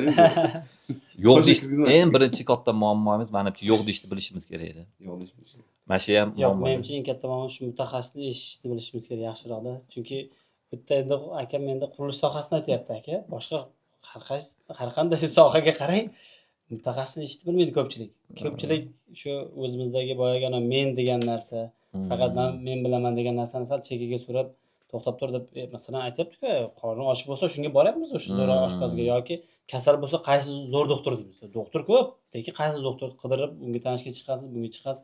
Doktorni oldiga borib, boshqa qilasiz, borib boshqa veterinarga ko'rsatmaysiz-ku, to'g'rimi? Vrachga ko'rsatasiz, pediatriga ko'rsatasiz, terapevtga U ko'rsatasiz. yaramas doktorni ham yomonligini bilish uchun bir joyda kesilib ketadi. Shunda qurilishda ham xuddi shunday aka, qurilishda ham to'g'ri mahsulot ishlashda ham baribir shu ustalarni gapirish kerak. Ustalarga ko'pchilik men qarayman, shunaqa bir past nazar bilan qaraganlarni bir ko'p ko'raman-da, bir past nazar bilan xuddi bir oddiy bir qanaqadir bir qarash. Endi o'zi yashab turgan butun uyimiz, binomiz hammasini shular bo'lmasa shu qurilmaydi. Hammasini shular quryapti. Issiqda issiq, sog'di demaydi. Hammasini quradi, boshqa qiladi. Hozir nima desam ekan, bizda shu hamma tadbirkorlar kuni bor, bu kun bor, u kun bor, hammani kuni bor, doktorning kuni bor, yurist kuni, lekin ustalarning kuni yo'q. Bor. Bormi ustalarning kuni? Qaysi kun? Qurilish kuni bor. Har nima? Quruvchilar kuni. Yo'q, ustalar kuni. Quruvchi Qaysi kun ustalar? Quruvchilar. 11-avgust. Hech kim bilmaydi. 11-avgust emas, u aka bu ruslardan, SSRdan qolgan narsa. Har avgustning 2-haftasini yakshanba kuni deyiladi. Bizda o'zi rostdan ham quruvchilar Ha. kuni. Quruvchi emas, ustalar kuni. O'sha deylik. kuni tabriklashadi, bilgan. Quruvchilarni, masalan, endi yo'q, masalan, quruvchi ham shu quruvchi usta, lekin baribir ko'p endi ustalar endi shu. O'zi asli ustalarga bitta kun qilish kerak, shu ustalarni ham bitta, ularni ham bir obro'sini ko'tarish kerak. Ularni ham jamiyatda mana hozir nima bizning jamiyatimizda oldin ustozlarni qadrlagan bo'lsa, o'rtada shunaqa bir degradatsiya bo'ldi. Ustozlarni hech kim pisand qilmaydigan bo'lib qoldi. Hozir sekin-sekin yana ko'taryapti, to'g'rimi? Ustoz, muallim, boshqalarni aytadi-ku, Yaponiyada ustozlarni ko'rsa, xuddi ana bir katta bir vazir, bir katta bir odamni ko'rgandek bukilib, salom berib, xizmatini qilib, boshqa qilib, hol-ahvolini so'rab shunaqa qiladi. Xuddi shunday ustalarga ham shunaqa muomala qilib boshlasa sekin, ular ham o'zlariga bo'layotgan mana shu muomalani ko'rib, ular ham o'zini ustida ishlaydi, ular ham o'qiydi, ular ham o'rganadi, sekin-sekin boshqa qiladi. Bu kasb ham bu ham bir bu jamiyatimizdagi eng katta kasb shu deb o'ylayman. Eng ko'p ustalar o'zi, to'g'rimi? Quruvchilar. Ha, o'zi. Butun iqtisodda o'zi qarab hayotni qo'lda ushlab turganlar shular o'zi aslida. Bu yerda ustalarni qaysidir ma'noda qadri tushib ketishini sababi orada ustalar ishlamadida, ya'ni ustalar ishlaydi. Nomli o'zicha ustalar, ya'ni ishlar. Yo'q. Ustalikni kasb qilgan odamlar ishlasa yaxshi ishlaydi. Lekin orada kasb qilgan bo'lish kerak ustalikni. Ustachilikni kasb qilgan odam ishlasa, u yaxshilab qilish kerak. Sababi ertaga unga mijoz kelish kerak, uni ortidan so'kmasligi kerak. Bu tomonlarni u hisobga oladi. Ana moliyachi, o'qituvchi, doktor yo yana shunga o'xshash taksist kelib masalan ishlaydi orada. Hozir kamayib ketdi bu. Sartarovka bo'ldi-da, sartarovka bo'ldi. Talabalik davrimda aytganingizdek 3 oyga uyga dam olishga borganimda o'rtog'im bilan oldiga chiqib, nima ish bo'lsa qilaverardim. Bo'ldi, mana shu noto'g'ri. O'sha noto'g'ri bo'lganda. Poputni mana shu narsa ustalarni qadrini tushirib qo'ydi. Hamma usta bo'ladi. Hech narsani bilmaydigan odam ustachilik qilganda. Hech bo'lmasa qanaqa uy quriladi? Hech bo'lmasa maylarni bilmaysanmi degan bir talab bor. Birdan ko'payib ketdi-da talab qurilishga boshqaga. Bahrim aka, mana hozir men statistikani ko'rdim-da. Bu yerda boshqa narsa. Yaxshi mutaxassislar qimmat pulga ishlaydi. To'g'ri. Ular chetga ketdi. Ular naborot qimmat pul to'laydigan joyga ketdi. Qimmat pul to'laydi. Rossiyada ko'p to'laydi pul. Ustalarda mana bunaqa narsa bor. Yo'q, bergan pulingizga ishingizni qiladi. Yoki qilgan ishiga pul berish kerak. Yo'q, qilgan ishiga yaxshi pul berish kerak. Kam pul berilsa, o'sha kam pulga mos ishlab ishini qilib qo'yaveradi. Shunga yarasha bo'ladi. Bergan pulingizga mos. Demak, yana borib oxiriga taqalyapti-da. Oxirida o'zini talabiga orada bu yerga aytganda yaxshi mutaxassislar, o'zini hurmat qiladigan, o'zini yaxshi ko'rgan, men mutaxassis deb hisoblagan odamlar chetga ketib qoldi. Qimmat to'lash. Chet eldagi zo'r binolar ular qurdi, borib. O'zimizda shu siz aytganday shu studentlar kanikulda uy qurishdi. Bahrin aka Yaxshi bitta yo'lga chiqdi lekin. afsonaviy qiziq bitta savol Olmayapmiz o'shada. qiziq savol borda Bahrin aka. Mana men masalan Amerikada yoshligimda student bo'lganda Amerikada ham ishlaganman-da, oddiy ko'p ishlaganman restoranda yoki masalan ko'p boshqa xizmat safari bilan boshqa davlatlarda bo'lganman. Shu qaysi davlatga borsam qurilishda shu Turkiyaning korxonalarini ko'raman-da. Turk korxonalari Amerikada ham bor, Yevropada ham bor. Endi kechirasiz Xitoyda ham bor-da. Bunisi Xitoy qanaqa katta davlat, qanaqa katta quruvchi tashkilotlar bor, lekin o'sha yerda ham turk korxonalari, turk quruvchilari yuradi. Rossiyada ham juda ko'p yuradi, juda ko'pda. Lekin bir oddiy bir Qozog'iston yoki bir sal mana bir qadam bu yoqqa chiqsak, hech bir o'zbek quruvchi korxonalarini hech qayerda nega chetga ko'rmayman-da. Lekin hozir mana siz menga aytyapsiz, menga bu yangilik bo'lyapti hozir. Ustalar chetga chiqib ishlayapti deyapsiz. Bekordan bekorga chiqmayapti. Bu yerda o'ziga yarasha pul to'lamagani uchun chetga chiqib, o'sha chetda katta-katta boshqa quruvchilarda qatnashib, yaxshi o'zini pulni, daromadini topyapti, to'g'rimi? Demak, ustalar chiqyapti, lekin quruvchilar chiqmayapti. Nimaga bunga sabab nima sabab deb o'ylaysiz bunga? Nega quruvchilarni Sistema shunaqa emas? qilish uchun, sistema yaratish uchun, qurilishdagi sistema yaratish uchun o'qimishli bo'lish kerak quruvchilar.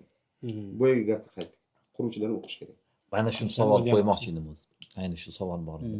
Quruvchilar ham o'qish kerak. Gрамотный bo'lish kerak. O'zlari ham. Ya'ni oddiy g'isht teruvchi ham paydo bo'ladi. g'isht teruvchi ham o'qish kerak g'isht terishda ya'ni. Albatta, meni otam bir zo'r gaplari bor edi. O'g'lim, agar usta bo'ladigan bo'lsang, eng zo'r usta bo'l. Bo'lmasam ustalarni sharmanda qilma deganlar. Rahmatli otam, yo'q. To'g'ri, to'g'ri. O'sha men bo'ldi, men usta bo'laman deganda shunaqa deganlar. Yo'q, usta bo'lma. Bo'lma. Sharmanda qilma ustalarni. Agar usta bo'lsa, eng zo'ri bo'l.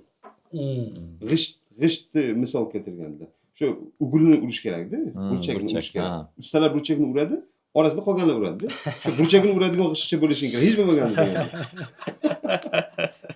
Xullas, meni ham dadam shunga o'xshagan gap aytdi. Yoshligimda she'r yozib turardim-da. Bunday ko'rsatsam. Yo, realni shoir bor yoki yozma deganlar. Otalar bir yo'l ko'rsatadi.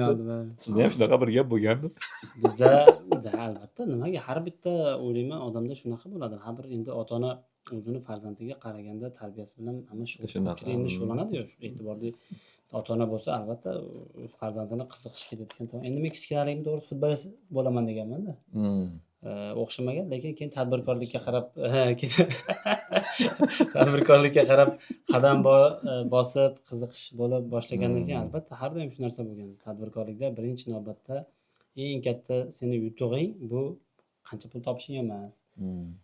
Boshqa emas. Eng katta yutug'ing bu ishonch. Qancha nechta odam, nechta tashkilot yoki nechta bir mijozlaring senga masalan ishonch bildiradi. Bu ishonch. Birinchi o'rinda ishonch. Ularga to'g'ri xizmat ko'rsatish, qaysi sohada bo'lsa ham to'g'ri xizmat ko'rsatib, boyagi akam aytgandek, shu qaysi sohada bo'lsa, shu sohani obro'sini ko'tarishing kerak-da. Bizda ishlab chiqaruvchimizmi, masalan, mahsulotni, masalan, shu insonlarga xizmat ko'rsatyapmiz, birinchi navbatda ularning ishonchini oqlashimiz kerak. Ular ishonch bildirib, har bitta bu berayotgan bu ko'rinish, bu pul, bu instrument, pul ko'rinishda beryapti, bu sizga ishonch beryapti. Mana. Shunchalik ishonch beryapman senga degan narsada ishonch beryapti. Endi u ishonchni oqlash uchun siz shunga yarasha to'g'ri mahsulot ishlab chiqarishingiz kerak. Sifati bo'ladimi? Xizmat ko'rsatishi bo'ladimi, boshqasi bo'ladimi? Shuning uchun birinchi navbatda shu har bitta tadbirkor bo'ladimi, qaysi kasb egasi bo'lmasa, o'zini sohasini ustida ishlash kerak, doimiy ishlash kerak, doimiy bilim olish kerak, doimiy o'zini xizmat ko'rsatishini, mahsulotini ustida ishlab, uni sifatini oshirish kerak deb o'ylayman. Umuman olganda shu ishonchni birinchi o'ringa qo'ygan kim bo'lsa ham, qaysi kasb tadbirkor bo'lsa, o'sha yutib chiqadi o'ylayman. O'zi bugungi jamiyatimizdagi eng katta muammo, eng qimmat narsa ishonch bo'lib qolganda. Eng qimmat narsa-da shu. Endi bir zo'r foydalanib olsangiz, ko'pchilik ishonchga kirib turib, soqani qilib yotibdi-yu. To'g'rimi? Qadriyatiga bog'lanadi. Shunaqa. Ishonch muhim. O'zi ishonch ham sekin-sekin shakllanadi birdaniga. O'zi kim bo'lsa ham mana birdaniga kimdir sizga chiqib olib, bir narsalar deyotgan bo'lsa, ishonch emas-da bu. Ya'ni ishonib qolmang, albatta tekshiring. Tekshirib ko'ring, o'rganing, tahlil qilib ko'ring. Ana undan keyin ishoning. Ishonch degani ham farosatsizlik bilan ishonib qolish kerak emas. Odam o'rganish kerak, ko'rib chiqish kerak. Ana undan keyin tahlil qilib, ha ishonsa bo'lar ekan. Nima deydi? O'rislarda bor, tekshirib ko'r deydi. Proverayni. Sizga ham ishonsak bo'ladimi? Qurilishnimi? Binolar bermoqchimiz, ertaga bazalt boshlaymiz. 9 etajli tomini. Yo'q, endi nima deydi? Endi hammani o'zini hayotda o'ziga bir yo'l tanlaydi baribir endi. Masalan, yosh bo'ladimi, katta bo'ladimi, o'zi yoshlikdan o'zi hamma o'ziga bir yo'l tanlagandan keyin o'sha yo'lda o'zini qaysidir o'ziga eng muhim deb bilgan qadriyatlarni o'zini oldiga qo'yib qo'yadi. Undan qilib shuni ustiga quradida har bitta nimani tashkil qilsa ham, qursa ham, boshqa qilsa ham shu o'ylayman endi ko'pchilik aytadigan narsasi bu bilmayman nimagadir jamiyatda ishonch kamaygan deydi, jamiyatda deydi har xil Suiiste'mol suiiste'mol qiladigan lekin unaqa insonlarni men ko'rmayman to'g'risi. Men o'zim ko'rmayman. Men unaqa insonlar bilan qanaqadir to'qnash kelmaymanmi yoki bilmayman, lekin hali unaqa insonni ko'rmadim. Hali yoshsizda desam, Yo'q, iloyim to'g'ri kelmay. endi shu vaqtgacha bizni masalan mingdan ortiq bizni mijozlar. Mingdan ortiq biz bitta mahsulot bilan biz 11 xil mahsulot turi chiqaramiz. 11 xil mahsulot bo'yicha butun O'zbekiston, butun chetga sotyapmiz hamma joyga, lekin hali unaqa insonlarni ko'rmadik, ularni ko'rmaylik. O'zi jamiyat har bitta davlat o'ylayman shu bosqichma-bosqich mana shu etaplardan o'tadi-da. Balki bu qaysidir bir vaqt bir pромежуток bo'lsa kerak deb o'ylayman. Bundan ham o'tsak mana aytyapti-ku akam ham qolmadi deyapti unaqa odamlar qurilishda masalan ustalardan qolmadi mana. Juda bir orada yo'qolib qoldi yana sifatli ustalar. Ha, hozir bizda narx masalasi, ya'ni ish haqqi masalasi ancha yaxshilanib qoldi. Masalan, biz o'zimiz bilan birga ishlayotgan santexniklar shu taxminan $1000 ishlayapti bir oyga. Oyga ishlaydi. Chet elda ham shunaqa ishlayapti. Shunaqa ishlaydi. Ustalarimiz 800,000 ular ham ishlayapti. Chet elda ham shunaqa ishlayapti. Shunday. Chet el deganda Rossiya, Qozog'iston. Ya'ni yaxshi mutaxassis shu yerda ishlayapti. Ya'ni shu yerda ishlasa bo'laveradi. Bo'ladi. Nimaga deganda Talab bor shunga endi. Sifatli ishchiga talab ko'paydi-da. Ha, demoqchi bo'lganim 10 yil oldin hozirgi domlar yo'q edi. Hozir ko'p qurilish yo'q edi. To'g'ri. 10 yil oldin buncha dom yo'q edi. Buncha dom bo'lgandan keyin sizga ish beruvchi ko'payadi. Siz tanlashni boshlaysiz. Balandroq yaxshi odam o'zini balandroq narxini aytadi. Bilgan odam yaxshi ustaga balandroq narx berib qildiraveradi. Sababi aniq biladi-yu yaxshi ustaligini. Natijada ustalar qaytishni boshladi. Men hozir juda ko'p chet elda yurgan tanishlarim hozir shu yerda ishlashyapti. Qaytib keladi. Men o'zim men ham qaytib shu yerda ishlayapman. Xuddi menga o'xshab ko'pchilik shu yerda ishlayapti. Hozir demak bir xulosa qilsak shu joyda, ya'ni sifatli ustalar o'zimizda qaytib, sifatsiz kadrlar chiqib ketyapti deb qarasak bo'ladimi, ish topolmayotganlar shunda? Boshqa sohaga o'tadi endi qaysi qo'lda Qurilish sohasida o'tadi yoki Qurilishni kasb qilgan odamlar ko'p ishini boshladi shu yerda qoldi o'zi boshlab. Oldingi taksistlar boshqa sohadagi odamlar ko'pi chiqib ketdi. Ya'ni orada bir tirikchilik qilib olaman, qurilishda deb yurgan odamlar bor edi. Ishsizlik ta'sir qildi bunga. Shunday. Ishsizlik ta'sirida, ya'ni ish topolmagan boshqa mutaxassisliklar endi eng zo'r qurilishda hech narsa bilmasang ham ish tashib yursang pul berishadi. Majbur bu yoqqa o'tib ketishdi-da. Ishsizlik ta'siri edi. Hozir endi ish ko'paydi o'zimizda. Natijada boyagi qurilish tushunmaydigan odam sifatli kadrga ehtiyoj ko'paydi. Sifatli kadrga aniqrog'i pulni yaxshi to'lashni boshlashdi. Ustaga haqiqiy mutaxassis sifatida qarashni boshladi. Bir ro'ch emas, konkret mutaxassis bu. Biz ham o'zimiz biz bilan birga ishlaymiz degan odamlarga shu savolimiz bor-da. Siz kasbingiz nimasi? Quruvchiman desa bilan ishlaysiz. Bahriyaning gapiga qo'shilaman. O'zim bo'lish kerak-da. Shunda yaqinda o'zim ham Sankt-Peterburgda bo'ldim. Sankt-Peterburgga xizmat safari bilan bordik. Shu eksportni rivojlantirish bo'yicha Rossiyada siz bilsangiz kerak, Leroy Merlin degan katta targov set bor, qurilish materiallari bilan savdo qiladigan. Shular bilan shartnoma imzoladik. Shu qatorda o'sha yerdagi tanish xorazmlik 2-3 akalarimiz bor edi. Ular bilan ko'rishdik, gaplashdik. Xuddi aytgan gapni aytyapti. U yerda ko'p yillab 15-16 yil ishlagan ekan, ko'p ustachi bo'lib, ancha o'ziga tajriba, bilim orttirgan. Shular ham hammasi ham qaytyapmiz. Aka, o'sha keyingi oydan o'sha hammamiz qaytyapmiz dedi. Qo'limda 2000 ta ishchi bor. 2000 tani ham qaytarib bu yoqqa O'zbekistonga kelinglar deb aytyapman. Ularni ham da'vat qilyapman. 2000 ta odam qarang. Zo'r, qarang. Shunga nima qilsak bo'ladi deb endi bir o'zini bir biz endi sohada bo'lganimiz uchun bir maslahat so'raganda aytdim. Men aytdim, haqiqatan to'g'ri. Bizda dedim, hozir dedim, avvallari dedim, akam aytgandek, bitta ishni hamma qiladida. Fundamentni ham, fasadni ham, tomni ham, kladkani ham, elektr ham, santexnika ham oxirigacha eshikni ham qo'yib chiqib ketaverardi. Mani uyimda shunaqa qo'ygan. Shunaqa bo'lgan, mana ko'rdingiz, mana shu joy noto'g'ri. Shu joy noto'g'ri. Hozir endi sekin-sekin hozir mana men o'zim boryapman tashkilotlarga, qurilish tashkilotlariga, o'zi unaqa emas, o'zgaryapti. Mana shu bitta guruh, masalan 30 kishi, 40 kishi faqat shular fasadni qiladi. Bu faqat tomni qiladi. Bu faqat boyaganda monolitni ishlarni qiladi. Bu kladkani qiladi. O'zi hamma o'zi bo'linib shunaqa toifalanayotgan. Guruhga bo'linayotgan ekan. Bahrin aka o'zi bo'linib, faqat shuni mutaxassisda. Hamma narsani biladi. Bitta shu o'zini anaqasini qismini. Agar shunday bo'lsa uy zo'r bo'ladi. Beton qo'yadigan, ya'ni binoni qovurasini ko'tarib beradigan, tomini qiladigan ustalar o'zini ishini qilsa, fasadni qiladigan ishlar o'zini qilsa, santexnik o'zini ishini qilsin, elektrik, ya'ni energetik o'zini ishini qilsin. Bizda dizaynni ham qilishadi-yu. Dizaynni o'zingiz ham o'qib qo'yasiz. Orada yashashmay turdi, sekin ruchkani olib, qalamni olib. Uyimda ayni shunaqa bo'ldi. Dizaynni o'zim qilganman. O'sha ikkinchi qavatdan ekinib kirganmiz, quruq joy berganda. Quruq joy bergan, tepaga anaqa ham qilish, zina ham qilish kerak. Uyda nima qilamiz dedim. Demak, kirish deganman-da. Bu yoqqa bitta mehmonxona, erkaklar tursin, oshxona, bu yoq ayollar, to'g'ri hojatxona bo'lsin. O'ziga qulayroq narsa qilasiz. Ikkinchi qavatga chiqdim.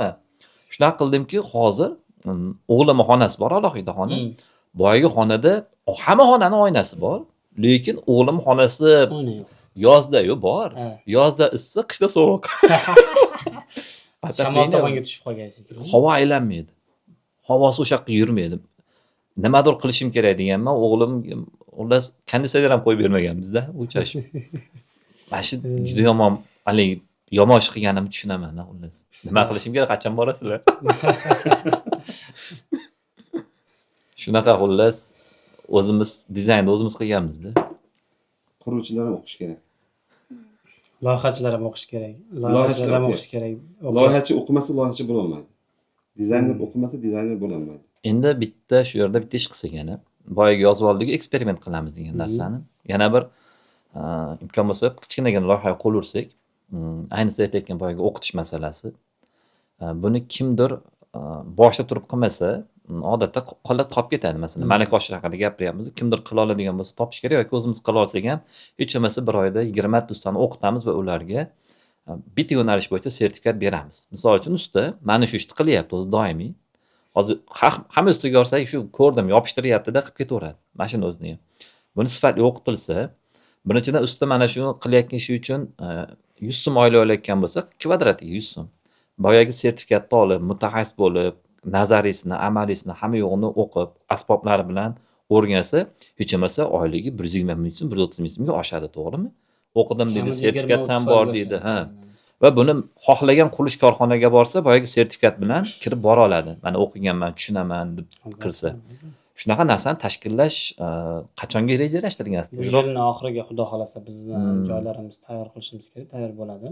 Keyingi yildan xudo xolasa shu ochilish qilib, butun shu loyihachi akalarimiz bo'ladimi, arxitektor bo'ladimi, quruvchi bo'ladimi, usta akalarimiz, brigadir, shu o'zimizning eskicha tilda aytgan prorablarimiz bo'ladimi, hammasini shu o'zimizga taklif qilamiz. Hammasini ular kelib, o'zi aslida qiyin narsa emas, to'g'rimi? Bahrinaki oddiy narsa o'zi aslida. Nega o'xshaydi aslida? Qiyin narsa emas, o'zi aslida. Tagiri. Agar siz aytgan malyar, biz malyar deganda oddiy gruntovka bordi. Devorga surtilishi kerak. Surtilib, masalan, shtukaturka bo'lsa, shundan gruntovka surtilib, uni ortidan shpaklovka qilish kerak. Mana shu gruntovka adashmasam bir 10 xil gruntovka bordi. Har bittasini o'zini mo'ljallangan joyi bor. Fasad bo'lsa, fasadga ishlatiladi uni. Hammom bo'lsa, hammomga ishlatiladi gruntovka bor. Sen uyni ichi bo'lsa, uyni ichiga ishlatiladi. Har bittasi basenga ishlatadigan. Har bitta pomeshchение uchun, ya'ni bino uchun 10 xil bor deyapsiz. O'sha bitta binoni har xil joyiga har xil gruntovka ishlatiladi. Bu yerga siz aytayotgan o'qiganlar tepada turish kerak, brigadir yoki prorabga o'xshagan odam bo'lish kerak. Usta men gruntovka kerak desa, qayerga deyish kerak. Falon joyga aytsa, akrilik. Ya'ni chuqur singadigani bor. Har xilda u yerda. Aka, men bundan bir yemaq olib kelib beravering demaslik kerak-da. Yo'q, oldin o'shini sostavini bilish kerak. Ya'ni ichidagi har bitta buni ham bilish kerak deyapman-ku, ishlatishdan oldin. materialni o'zini. Ha, oldindan bilish kerak uni nima uchun ishlatayotganini va atrofida teshik qolmasligi, nima uchun teshik qolmasligini. Teshik nima uchun qolmasligi, tagidagi parazitatsiya nima uchun, ustidagi gidroizatsiya nima uchunligini har bittasi bilish kerak-da ishlatayotgan usta. Mana shuni biladigan usta bir dona bilsa bitta o'sha binoda shuni o'zi yetadi. Har bitta odam aytayotgan zakaziga u kommentariy qo'yib ketadi. Menga fasad uchun kerak desa, fasadga boshqasi ishlatiladi. Masalan, polni tagiga qo'yib ustasiga qilsa, boshqa turi ishlatiladi. Tomga qo'yish kerak bo'lsa, unga yana boshqa turi ishlatiladi. Xuddi gruntovka o'xshadi, har bitta joyga mo'ljallangan material bor-da. Siz shpaklovkaga kelsak, 0.5 deydi. Ha, 0.1 deydi. Nima farqi bor? 5 mm gacha ishlatiladiganini, masalan, chuqurlik bo'lsa, devorda, chuqurlik bo'lsa, 1 mm dan surasa, o'sha chuqur yana chuqur bo'lib qoladi. Yana sursa, yana chuqur bo'lib qoladi. Ha, shunaqa bo'lib turadi. Birinchi 5 mmlik sursa, bu yerga teshik yopiladi. O'tirib qolmaydi o'sha joy. Ustidan 1 mmni sursa, bo'ldi, ish bitdi. Bilmaydigan usta. Yana bir qop kerak deydi-yu. Yana bir qop kerak. Ya'ni bir necha marta suvab tashadi. Kirib ketyapti. Mapga kirib ketyapti deb yomon qilishadi. Cheta devon etadi. Oxirdan aka 10 qop bilan bitadigan joyga 25 qop ketadi-yu. Shuning uchun o'qimishli, ya'ni men o'zim o'qimaganman sohaga. Men boyagi qopni ustini o'qib ko'rgan majburman har bittasini. Nimadir kelsa, yozilgan bo'ladi, instruksiyasi bor. Instruksiyasi bor. Buni yaxshi tomoni, bilishni yaxshi tomoni nimaga olib keladi desa, ishlab chiqaruvchiga talabni yaxshiroq qo'yishga olib keladi. Chunki tushungan odam olatda akalar deydi, misol uchun Alisherni mana anaqasi, Alisher degan qop gulun to'pkasi bo'lmaydi. Chunki biz buni ishlatib ko'rdik, yaxshi emas ekan deydi-da. Keyin shu bilan zavod o'zini ustida ishlashga majbur bo'ladi. Ikkita ustalar blogini yuritayotgan bo'lsa, blogga chiq akalar bo'lmas ekan. Yemadi desa, ketdi-da, sostavga to'g'ri kelmayapti desa. To'g'risi bu sifatni oshiradi lekin bu. Biz Namangandan olamiz ko'proq o'sha shtika-turka, shpaklovka narsalarni. Namangandagi bir korxonadan. O'z Namangandan bo'lgani uchun Namangandan olasiz. Yo'q, arzon bo'lgani uchun Namangandan olamiz. Va ularga biz talab qo'yamiz. Palon kilesi kamroq bo'ladi. Hatto sostavini bilamiz. Aka palon narsani sal ko'paytiring, shtika-turka, ya'ni gipsli shtika-turka. Palon narsani sal ko'paytiring, kamaytiring, buyurtma qilamiz. Buyurtmada aytib o'tamiz. Biz tek zadachani aniq berasiz. Ha, beramiz. Ular o'shanga qarab tavlab beradi. Ya'ni devorga tortganda pitray bo'lib to'kilib ketyapti.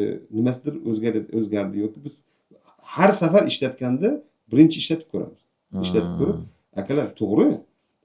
Bizda ham bor, Rodban degan zo'r kompaniya bor, Pnavniki yoki yana boshqasiniki bor.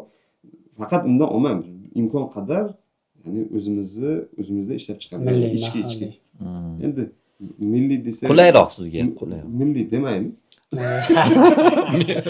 Milliyni aytganimni qilib beradigan. Aytganimni qilib beradigan. Aytganimizni qilib beradiganda va 2 barobar arzondan 19 mingdan biz shtika-turka olamiz. Rodbanniki 44 ming yo 50 ming. 2 barobar, ya'ni 1 barobar arzonda. Nimaga bundan olishimiz kerak? O'zimizdan olaveramiz. Shu ayni sifatni bersa, ayni siz biz so'raymiz o'sha sifatni talab qilib bergan narsani bersa albatta. Beradi, ishlatyapmiz yaxshi. Hatto gazoblokka ishlatadigan kleyni bitta ishlatib ko'rib, sal ya'ni nimasini o'zgartirib beringlar deymiz. Sostavini. Siz demak anaqaga siz o'zingiz mana shu ayni shu soha bo'yicha hali tomirga tushib olgansiz deydi-yu. Endi masalan bitta yo'q qilayotgan odam bunaqa zakaz qila olmasi mumkin. Baribir standart qopni oladi-da. Siz endi standart qop u ancha qimmatga tushadi. Endi tabiiy. Shunda yana aytib o'tish kerak, ketish kerak joyi bizda prorablarga murojaat qilishmaydi. Va uyni 4-5 barobar qimmatga quradi. Bizda prorablardan qo'rqish bor-da aka, chunki prorablar haqida juda negativ ko'p. Borda masalan yeb ketadi, o'g'irlab ketadi, do'kon bilan kelishadi degan bor akalar bu narsa. O'shaning uchun prorabdan ko'ra o'sha mahallada o'zimizni ko'chani boshida ustiga ishonib qo'ya qolishadi. Shunaqa qilib ancha qimmatga quradi. Iloji yo'q, shunaqa bo'lib qolyapti. Nimaga deganda prorab ish beruvchi bo'ladi bu yerda. Masalan, bitta beton qo'yadigan odamni chaqirsangiz, u ancha qimmatga tushadi. Sababi bir marta ish beryapsiz. Prorab doimiy ish bergani uchun unga anchagina skidka bilan keladi. Prorab ya'ni betonchida ekonom qilasiz, ya'ni suvoqchida, devorchida hammasini ekonomlik hisobiga qurilish arzonga tushadi. To'g'ri, prorabga qancha pul to'laysiz, lekin boyagi umumiy masshtabni olganda siz birimga berayotgan pulingiz uncha katta Oxiri emas. prorabdan so'rab olasizda keyin sifat bo'yicha. So'rab oladigan odamingiz bo'ladi. Hmm. Bu ketgan odamdan nimani so'raysiz? Ha. Tepasida qarab oladida. Prorab issig'iga ham sovuqiga ham rozi bo'lishingiz boshlaydi-da. Xuddi shunday. Xohlagan paytda borib, men buni nima qilganingni ko'rdim, olib kelib ko'rsatadigan odam bo'ladi. Ya'ni nimadir bo'lib qolsa, yana yechim beradigan odam bo'ladi bu yerda. Endi bitta yerda anaqa bor. Prorab masalasida ham. Biz uyimizga xuddi shunga o'xshagan ish bo'lgan va ba'zi bir obyektlarni ishlatdik. Muammo o'zi kuchi yetmaydigan darajada ko'p ish topib oladi. Prorablarda shunaqa muammolar bor. 2-3 ta loyihalar. O'zi 3 taga kuchi yetadi, lekin 6 ta loyihasi bo'ladi. Hammasida sifat tushib ketdi. Nazorat, ustalar nazorat qila olmaydi. Ko'p anaqaga olib kelyapti. Mana shu ham juda muhimmi deyman, kuchi yetish kerak edi. Albatta har bitta usta bo'ladimi, prorab bo'ladimi, o'zini nimaga o'sha qancha og'irlik ko'tarilsa, shunga yarasha ish olish kerak edi. Endi nima og'irlik ish ko'tarish. chiqmay qoladi deb ko'pchilikda qo'rqib shunaqa qiladi, lekin ko'pchilik men bilgan yaxshi ustalar ular hammasi nima deydi, o'zini kuchiga yarasha qiladi.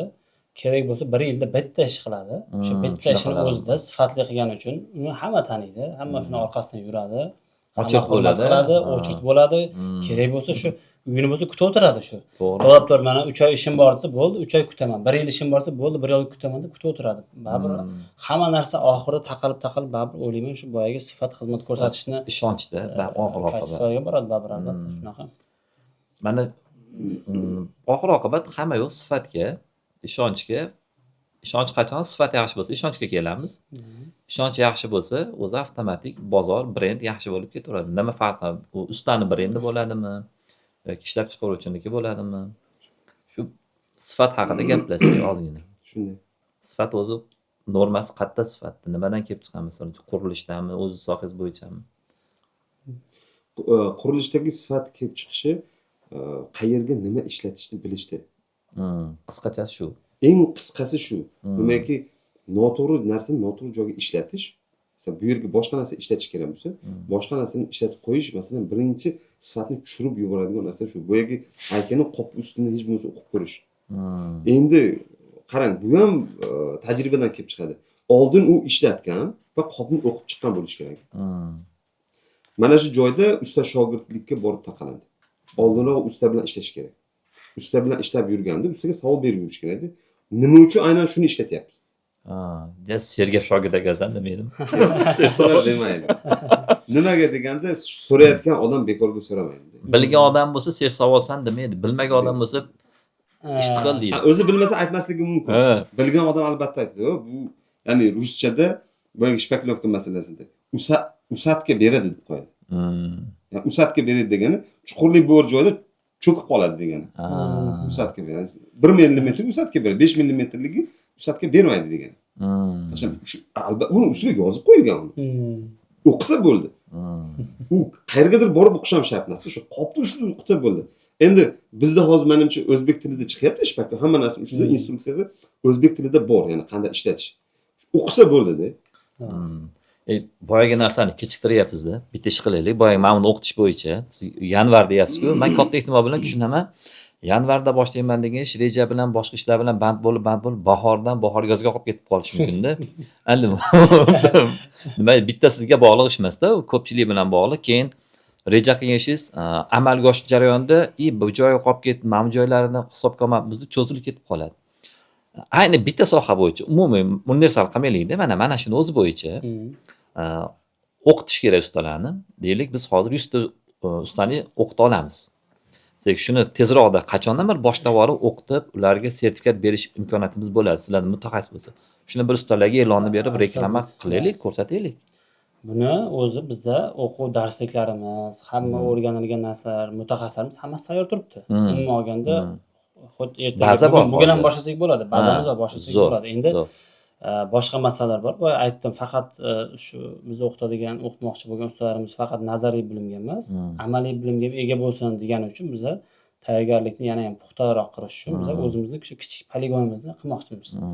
O'quv markazimizda kichik poligon qilib, o'sha markaz ichida o'zimiz nima deydi, naglядно qilib ko'rsatib, mana bu yog'i shunaqa bo'ladi. Boyagidek birinchi vazifa, birinchi instruksiya berib, birinchi bu, keyin ikkinchisi bu keladi, keyin uchinchisi bu ishni qilasan degan narsani nimaga ahamiyat berish kerak, nima muhim, o'zi buni mohiyati nima o'zi, nima uchun qilinyapti, prosta oldinga yopishtirdingmi yo mohiyati bor, sababi bor. Akam aytgandek, vazifasi bor, o'zini vazifasiga, o'zini vazifasi bir shu mohiyatdan kelib chiqqan holatda bu to'g'ri foydalanishga degan narsani biz tushuntirishimiz uchun baribir bizga amaliy tomonlama ham ko'rsatib bermoqchimiz. Shuning uchun biz aytganimiz yanvar qiladi. Endi biz endi yanvar deyapmiz-ku, aytganingizdek baribir shu fevral tezroq bo'lishi ham mumkin, lekin biz endi hozir tayyorgarlikni puxta qilmasak, faqat hozir ustalarni chaqirib og'zaki ikki og'iz gapirgani bilan baribir odam ko'zi bilan ko'rib, qo'li bilan ushlab ko'rmasa baribir bo'lmaydi-da.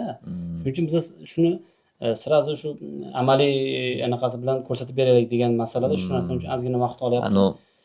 Tushundim. Anaqa deydi-yu, 20 ming ham demaymiz deb boshlaydi-yu. Yanvar ham demaymizdan boshlaylik. Shunaqa.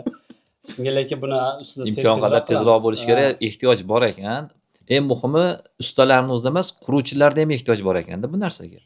Sifatli kadr bo'lsa, quruvchilar o'zi ham ustasini yuborib bor o'qib kelishi mumkin. Albatta, shu mana ish boshlanyapti. Mana qarang, mana fasadga keldi, kladkani qildi. Keldi, aytadi, "Bor, mana shu yoqqa borasan, shunga o'qish tekin." O'qish tekin, hech qanaqa tekin bo'ladi. Tekin, o'qish tekin. Bor, mana shu yoqqa borib o'qiysan. Bizlar buni qilishdan maqsad u pul ishlash emas. Faqat shu hozirgi ustalarga, boyagi mutaxassis bo'laman degan, usta bo'laman deganlarga haqiqiy bilim berish. Bu degan ishimizni vazifamiz shu bundan ko'zlangan maqsad. Tekin o'qish. Butun sharoitlari bor. Endi boya siz sifat degan narsaga urg'u berdingiz. Bahriddin aka juda to'g'ri aytdi. Masalan, qurilish sohasida men ham shunaqa deb o'ylayman. Shu to'g'ri maqsadni tanlash, to'g'ri joyga to'g'ri narsani ishlatish. To'g'ri boyagi mutaxassisni tanlagandan keyin lekin sifatni tushunchasi men o'ylashimcha sal kengroq. Masalan, Amerika uchun sifatli bo'lgan narsa biz uchun o'ta sifatli. Masalan, Yevropa uchun sifatli bo'lgan bo'lsa, biz uchun ham yana ham sifatli. Bu unga talab yo'q, kerak emas bu narsa. Biz uchun sifatli degan narsa ular uchun eng yomon mahsulot bo'lishi mumkin. Biz apilisimiz ularga birga to'g'ri kelishi. Sifat bu tushuncha, bu faqat talabdan keladigan tushuncha, aholini o'zidan. Masalan, aytaylik, mana shu qurilish sohasini aytadigan bo'lsak, masalan, mana Bahriddin akam uy quryapti. Shu mijoz kelib, eng oxirgi odam baribir mijozda. Eng buni ana benefitsar, eng shundan foyda yoki zarar oladigan shu mijoz. Kelyapti, bulardan uy olmoqchi. Uyni so'raganda, boyaganda mijoz qanchalik boyagi aholi talab qilsa, bulardan qani uyni qanaqa qurding boy aytdi-ku mana. Qozog'istonda ham so'rar ekan, hamma keladi, so'raydi. Nimadan qurgansan? Qanaqa texnik parametri bor? Nima necha balga chidab beradi yoki qanaqa sog'lik sig'ib o'tish qanaqa, rasxodi qanaqa degan narsalar savollar beradi. Birinchi o'rinda aholining o'zida shunaqa bir talab, madaniyat shakllanishi kerak. Shu odamlarning o'zi shunga talab bo'lishi kerak. Bulardan so'rasa, keyin ertaga bular ham xuddi shunday ishlar quruvchilar ham yetkazib beruvchi, qurilish mahsulot yetkazib beruvchilar biza masalan bo'lsak, bizga ham ulardan shunaqa talab kelsa, biz ham shuni ustida ishlab, biz ham rivojlanamiz. Ertaga sizga so'rab, plotni sal yana yaxshiroq qilib bering deysiz mumkin-da, siz misol uchun. Masalanda yangicha yechim qilib bering deyishi mumkin. Masalan, har xilcha, masalan, bunda ham juda ham keng tarmoq, bizning ham tarmog'imiz masalan shuning uchun sifat tushunchasi har xil tushuncha. Masalanda hozirgi masalan har qanday yangi mahsulot chiqsa, hali aholida, ko'pchilikda bunga ma'lumot kamroq bo'ladi. Ma'lumot kamroq bo'lgani uchun noiloj shu o'zida bor ma'lumotdan kelib chiqib, o'zi sifatni talab qiladi. Shu. Tushunarli.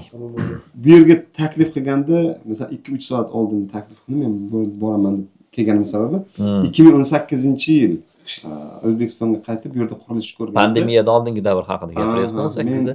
Juda ham xafa bo'lib ketdim, sababi qurilishda hech qanday norma yo'q, hech qanday talab yo'q. Ya, talab qo'yish uchun ham odam nimadir bilish kerak. Talab qo'yishdan oldin nimadir bilish kerak. Ya'ni ko'p qavatli uylar emasda, masalan oddiy odamlar kottejlar, uylarni nazarda tutyapman. Hech qanday talab yo'q, sababi talab qo'yish uchun nimadir bilish kerak odam. Keyin videolar qildik, imkon qadar tushuntirishlarni boshladik-da, hech kim e'tiborga olmadi. Olishmaydi menimcha. Shunga bu taklif bo'lganidan keyin bu yoqqa keldik. Nima uchun uteplit qilishni targ'ib qilishi masalan aslida bo'lganim, oxirida biz yurgan joyimiz -50 gradus ham bor edi, sovuq. -50-60 ga chiqadigan joy. Uyiga o'rtacha отопление qo'yadi, kotел qo'yadi, normal uy isiveradi. Bizda tashqarida plyusovая pogoda bo'ladi, +10, +5 bo'ladi. Uyda yarmi sovuq, yarmi issiqda uylar. Ha. Ya'ni uteplit bo'lmagani uchun, Hamma bitta xonaga kirib oladi keyin. ya'ni uyda komfort yo'qda. Komfort. Uyda komfort bo'lishi uchun uyingizni har qanday burchagi bir xil gradusda bo'lishi kerak. Ana o'sha- Orzuyim-ku. Ha, har qanday burchak, masalan 6 metrga 4 metr xona bo'lsa, bu burchak ham, u burchak ham, har qanday burchak bir xil temperatura bo'lishi kerak. Ana o'sha uyda yashash komfort. Masalan futbolkada yoki shimda bitta ustiga bir narsa tashlab, paypoqda yuraverasiz-da uyda. Kurtka kiymas, chopon Ha. kiymasdan-da. Men o'zim bir nechta uylarga borib, masalan, o'tirgan bo'lsam, uyda ichida o'tirsak bir burchakdan shamol urib turadi-da. Kattaligini ko'rmaysiz lekin hamma Ko'rmaysiz. yopib. Mana shu uteplit yaxshi, to'g'ri qilinsa, shu sovuq bo'lmaydi uyda. Masalan, uyda bir burchagida отопление bo'lsa, narigi burchakda ham xuddi shu issiqlik bo'ladi. Temperatura bo'ladi. Nimaga deganda, issiqlik tepaga chiqib, aylanib tushadi-da. Shunda ya'ni hamma joyga bir xil tushib keladi issiq. Chunki bir burchak sovuq bo'lmasligi kerak-da. Bizda boyagi utechkada mana bu havo chiqib ketganning hisobiga mana bu radiatorga yaqin joy yoki pechka bo'lsa, pechkaga yaqin joy issiqda. Bir tomon kuyadi, bir tomon sovurib turadi. Bir tomon ko'chaga qaragan. Qiblaga qarab qoldim deydi.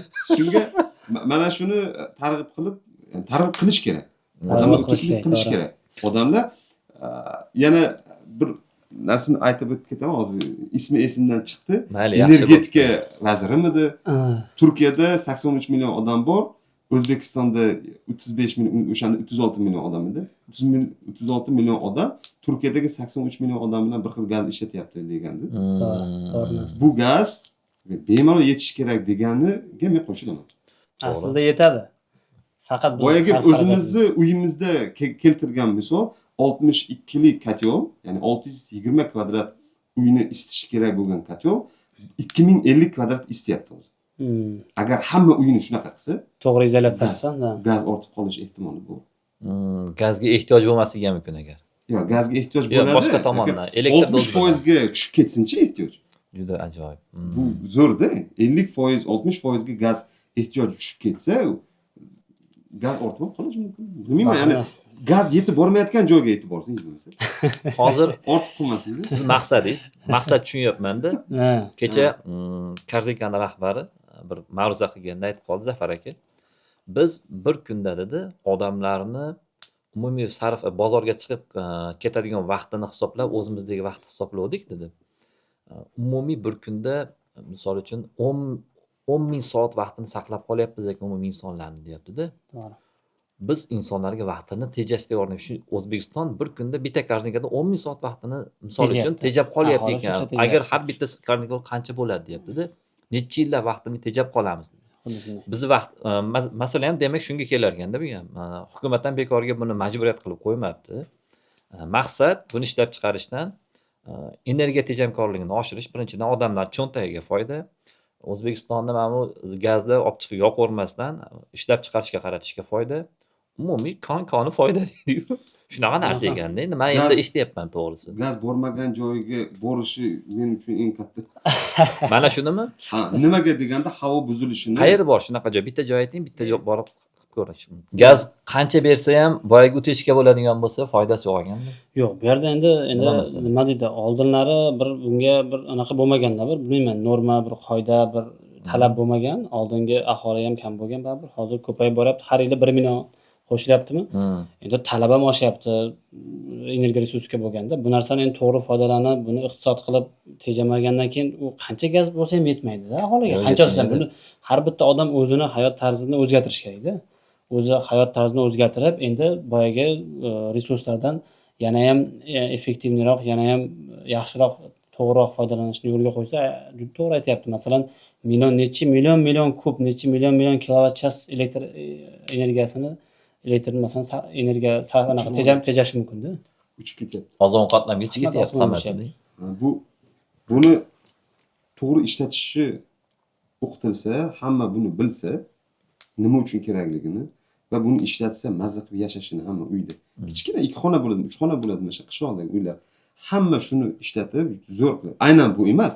Umumiy uteplit qilishni, uteplit qilish bu ham qaysidir ma'noda odamlarga standartga o'tsa, har qanday qurilayotgan uy uteplit bo'lsa, har boshqa turli ishlatsin. Qaysi Aynan bu. ishlatsa ham. Qaysini ishlatsa ham odamlarda tushuncha bo'lsa, buni qilsam men maza qilib yashayman uyda degan narsa paydo bo'lsa, ishoning odamlar boshqacha va kasallar ham kam bo'ladi. Mani fikrimcha yana bitta ish qilib ko'rish kerak. Boyagi loyihalarga bitta loyiha kiritishimiz kerak. Bitta uyni olishimiz kerak. Oddiy qishloqdagi oddiy bitta uyni olish kerakda, shuni haqiqatda mana sinab ko'rish kerak. Mana sovuq kelyapti, sinab odamdan bir fikrini olib, balki keyingi podkastlarda e'lon qilsak qanaqadir foydali bo'larmidi? Bo'ladi. Absonat aka, bu narsani ham qilamiz. Men o'zim shaxsan o'zimning tajribamdan kelib chiqib aytaman. Tajribam bo'yicha. Tajribamdan kelib chiqib aytadigan bo'lsam, asosiy narsasi bu mana baribir hamma o'zini atrofidagi odamlarni ko'rasiz. Kim qanaqa nima deyapti. Shundan o'zim bilaman, masalan, oldin 3-4 yil oldin masalan bir 4 ta 5 ta odam chiqardi, shu mahsulot kerak, uyimni qilmoqchiman deb chiqardi. Undan keyin 20 ta 30 taga chiqdi. Hozir ishonasizmi yo'qmi, 100 ga yaqin odam men o'zimga shaxsan o'zimga chiqadi masalan. Eski liniya bo'yicha. O'zimda eski liniya bo'yicha o'zim 100 ga odam chiqadi, aytadi shu uyimni qilmoqchiman yoki tomorqamni yoki omborxonamni qilmoqchiman yo boshqa bir binoni qilmoqchiman deb o'zlari chiqadi-da. Hech kim ularga talab qo'ygan yo'q u narsani. Masalan, bir qavatlilarga unaqa majburiy emasdi. O'zlari shu narsani tushunib yetgan shunda. Bu narsa tabiiy yo'l bilan o'zi boryapti shu yerga. Lekin bu narsani yana ham targ'ibot qilib yana ko'rsatib beramiz. Aytganingizdek, ikki xil boyagi izolyatsiya qilingan, qilinmagan uylarni qanday sarf xarajatlari yoki undagi turgan haroratni mo'tadilligi shu narsani ko'rsatib beramiz. Va birato'la sifatni ham ko'rsatib ketishimiz kerak. Bo'ldi. Chunki sifatli sifatsizni ham tushunib olish uchun menimcha kerak bo'ladi. Bo'ldi. Xudo xolasa bugungi demak podkastimizni shu yerda yakunlaymiz. O'zi ancha uzoq bo'lib ketdi menimcha boshlanishiga. Hurmatli ustalar, agar sizlarda qanaqadir savol bo'lsa yoki malakangizni oshirmoqchi bo'lsangiz, albatta murojaat qiling, izohlarga fikringizni yozib qoldiring. Agar siz qatnashmoqchi bo'lsangiz, o'zi gapirmoqchi gapingiz bo'lsa ham bu haqida bizga yozing, izohlarda yozing yoki telefon raqamingizni qoldirsangiz sizga aloqaga chiqamiz, balki maslahatlashib sizni ham podkastlarimizga taklif qilarmiz. Demak, bu podkast doim bo'ladi. Ishtirokchilarga katta rahmat aytamiz. Sardorbek, rahmat. O'zi ishtirokchi emas, o'zi podkastni tashkilotchisiz ham o'zi. Xudo xolasa hammamiz tashkilotchimiz, mehmonlar chaqirib doimgidek suhbatlashib, gaplashib boraveramiz. Bahriddin aka, sizga ham katta rahmat. Salomat bo'linglar. Ko'rishguncha. Rahmat.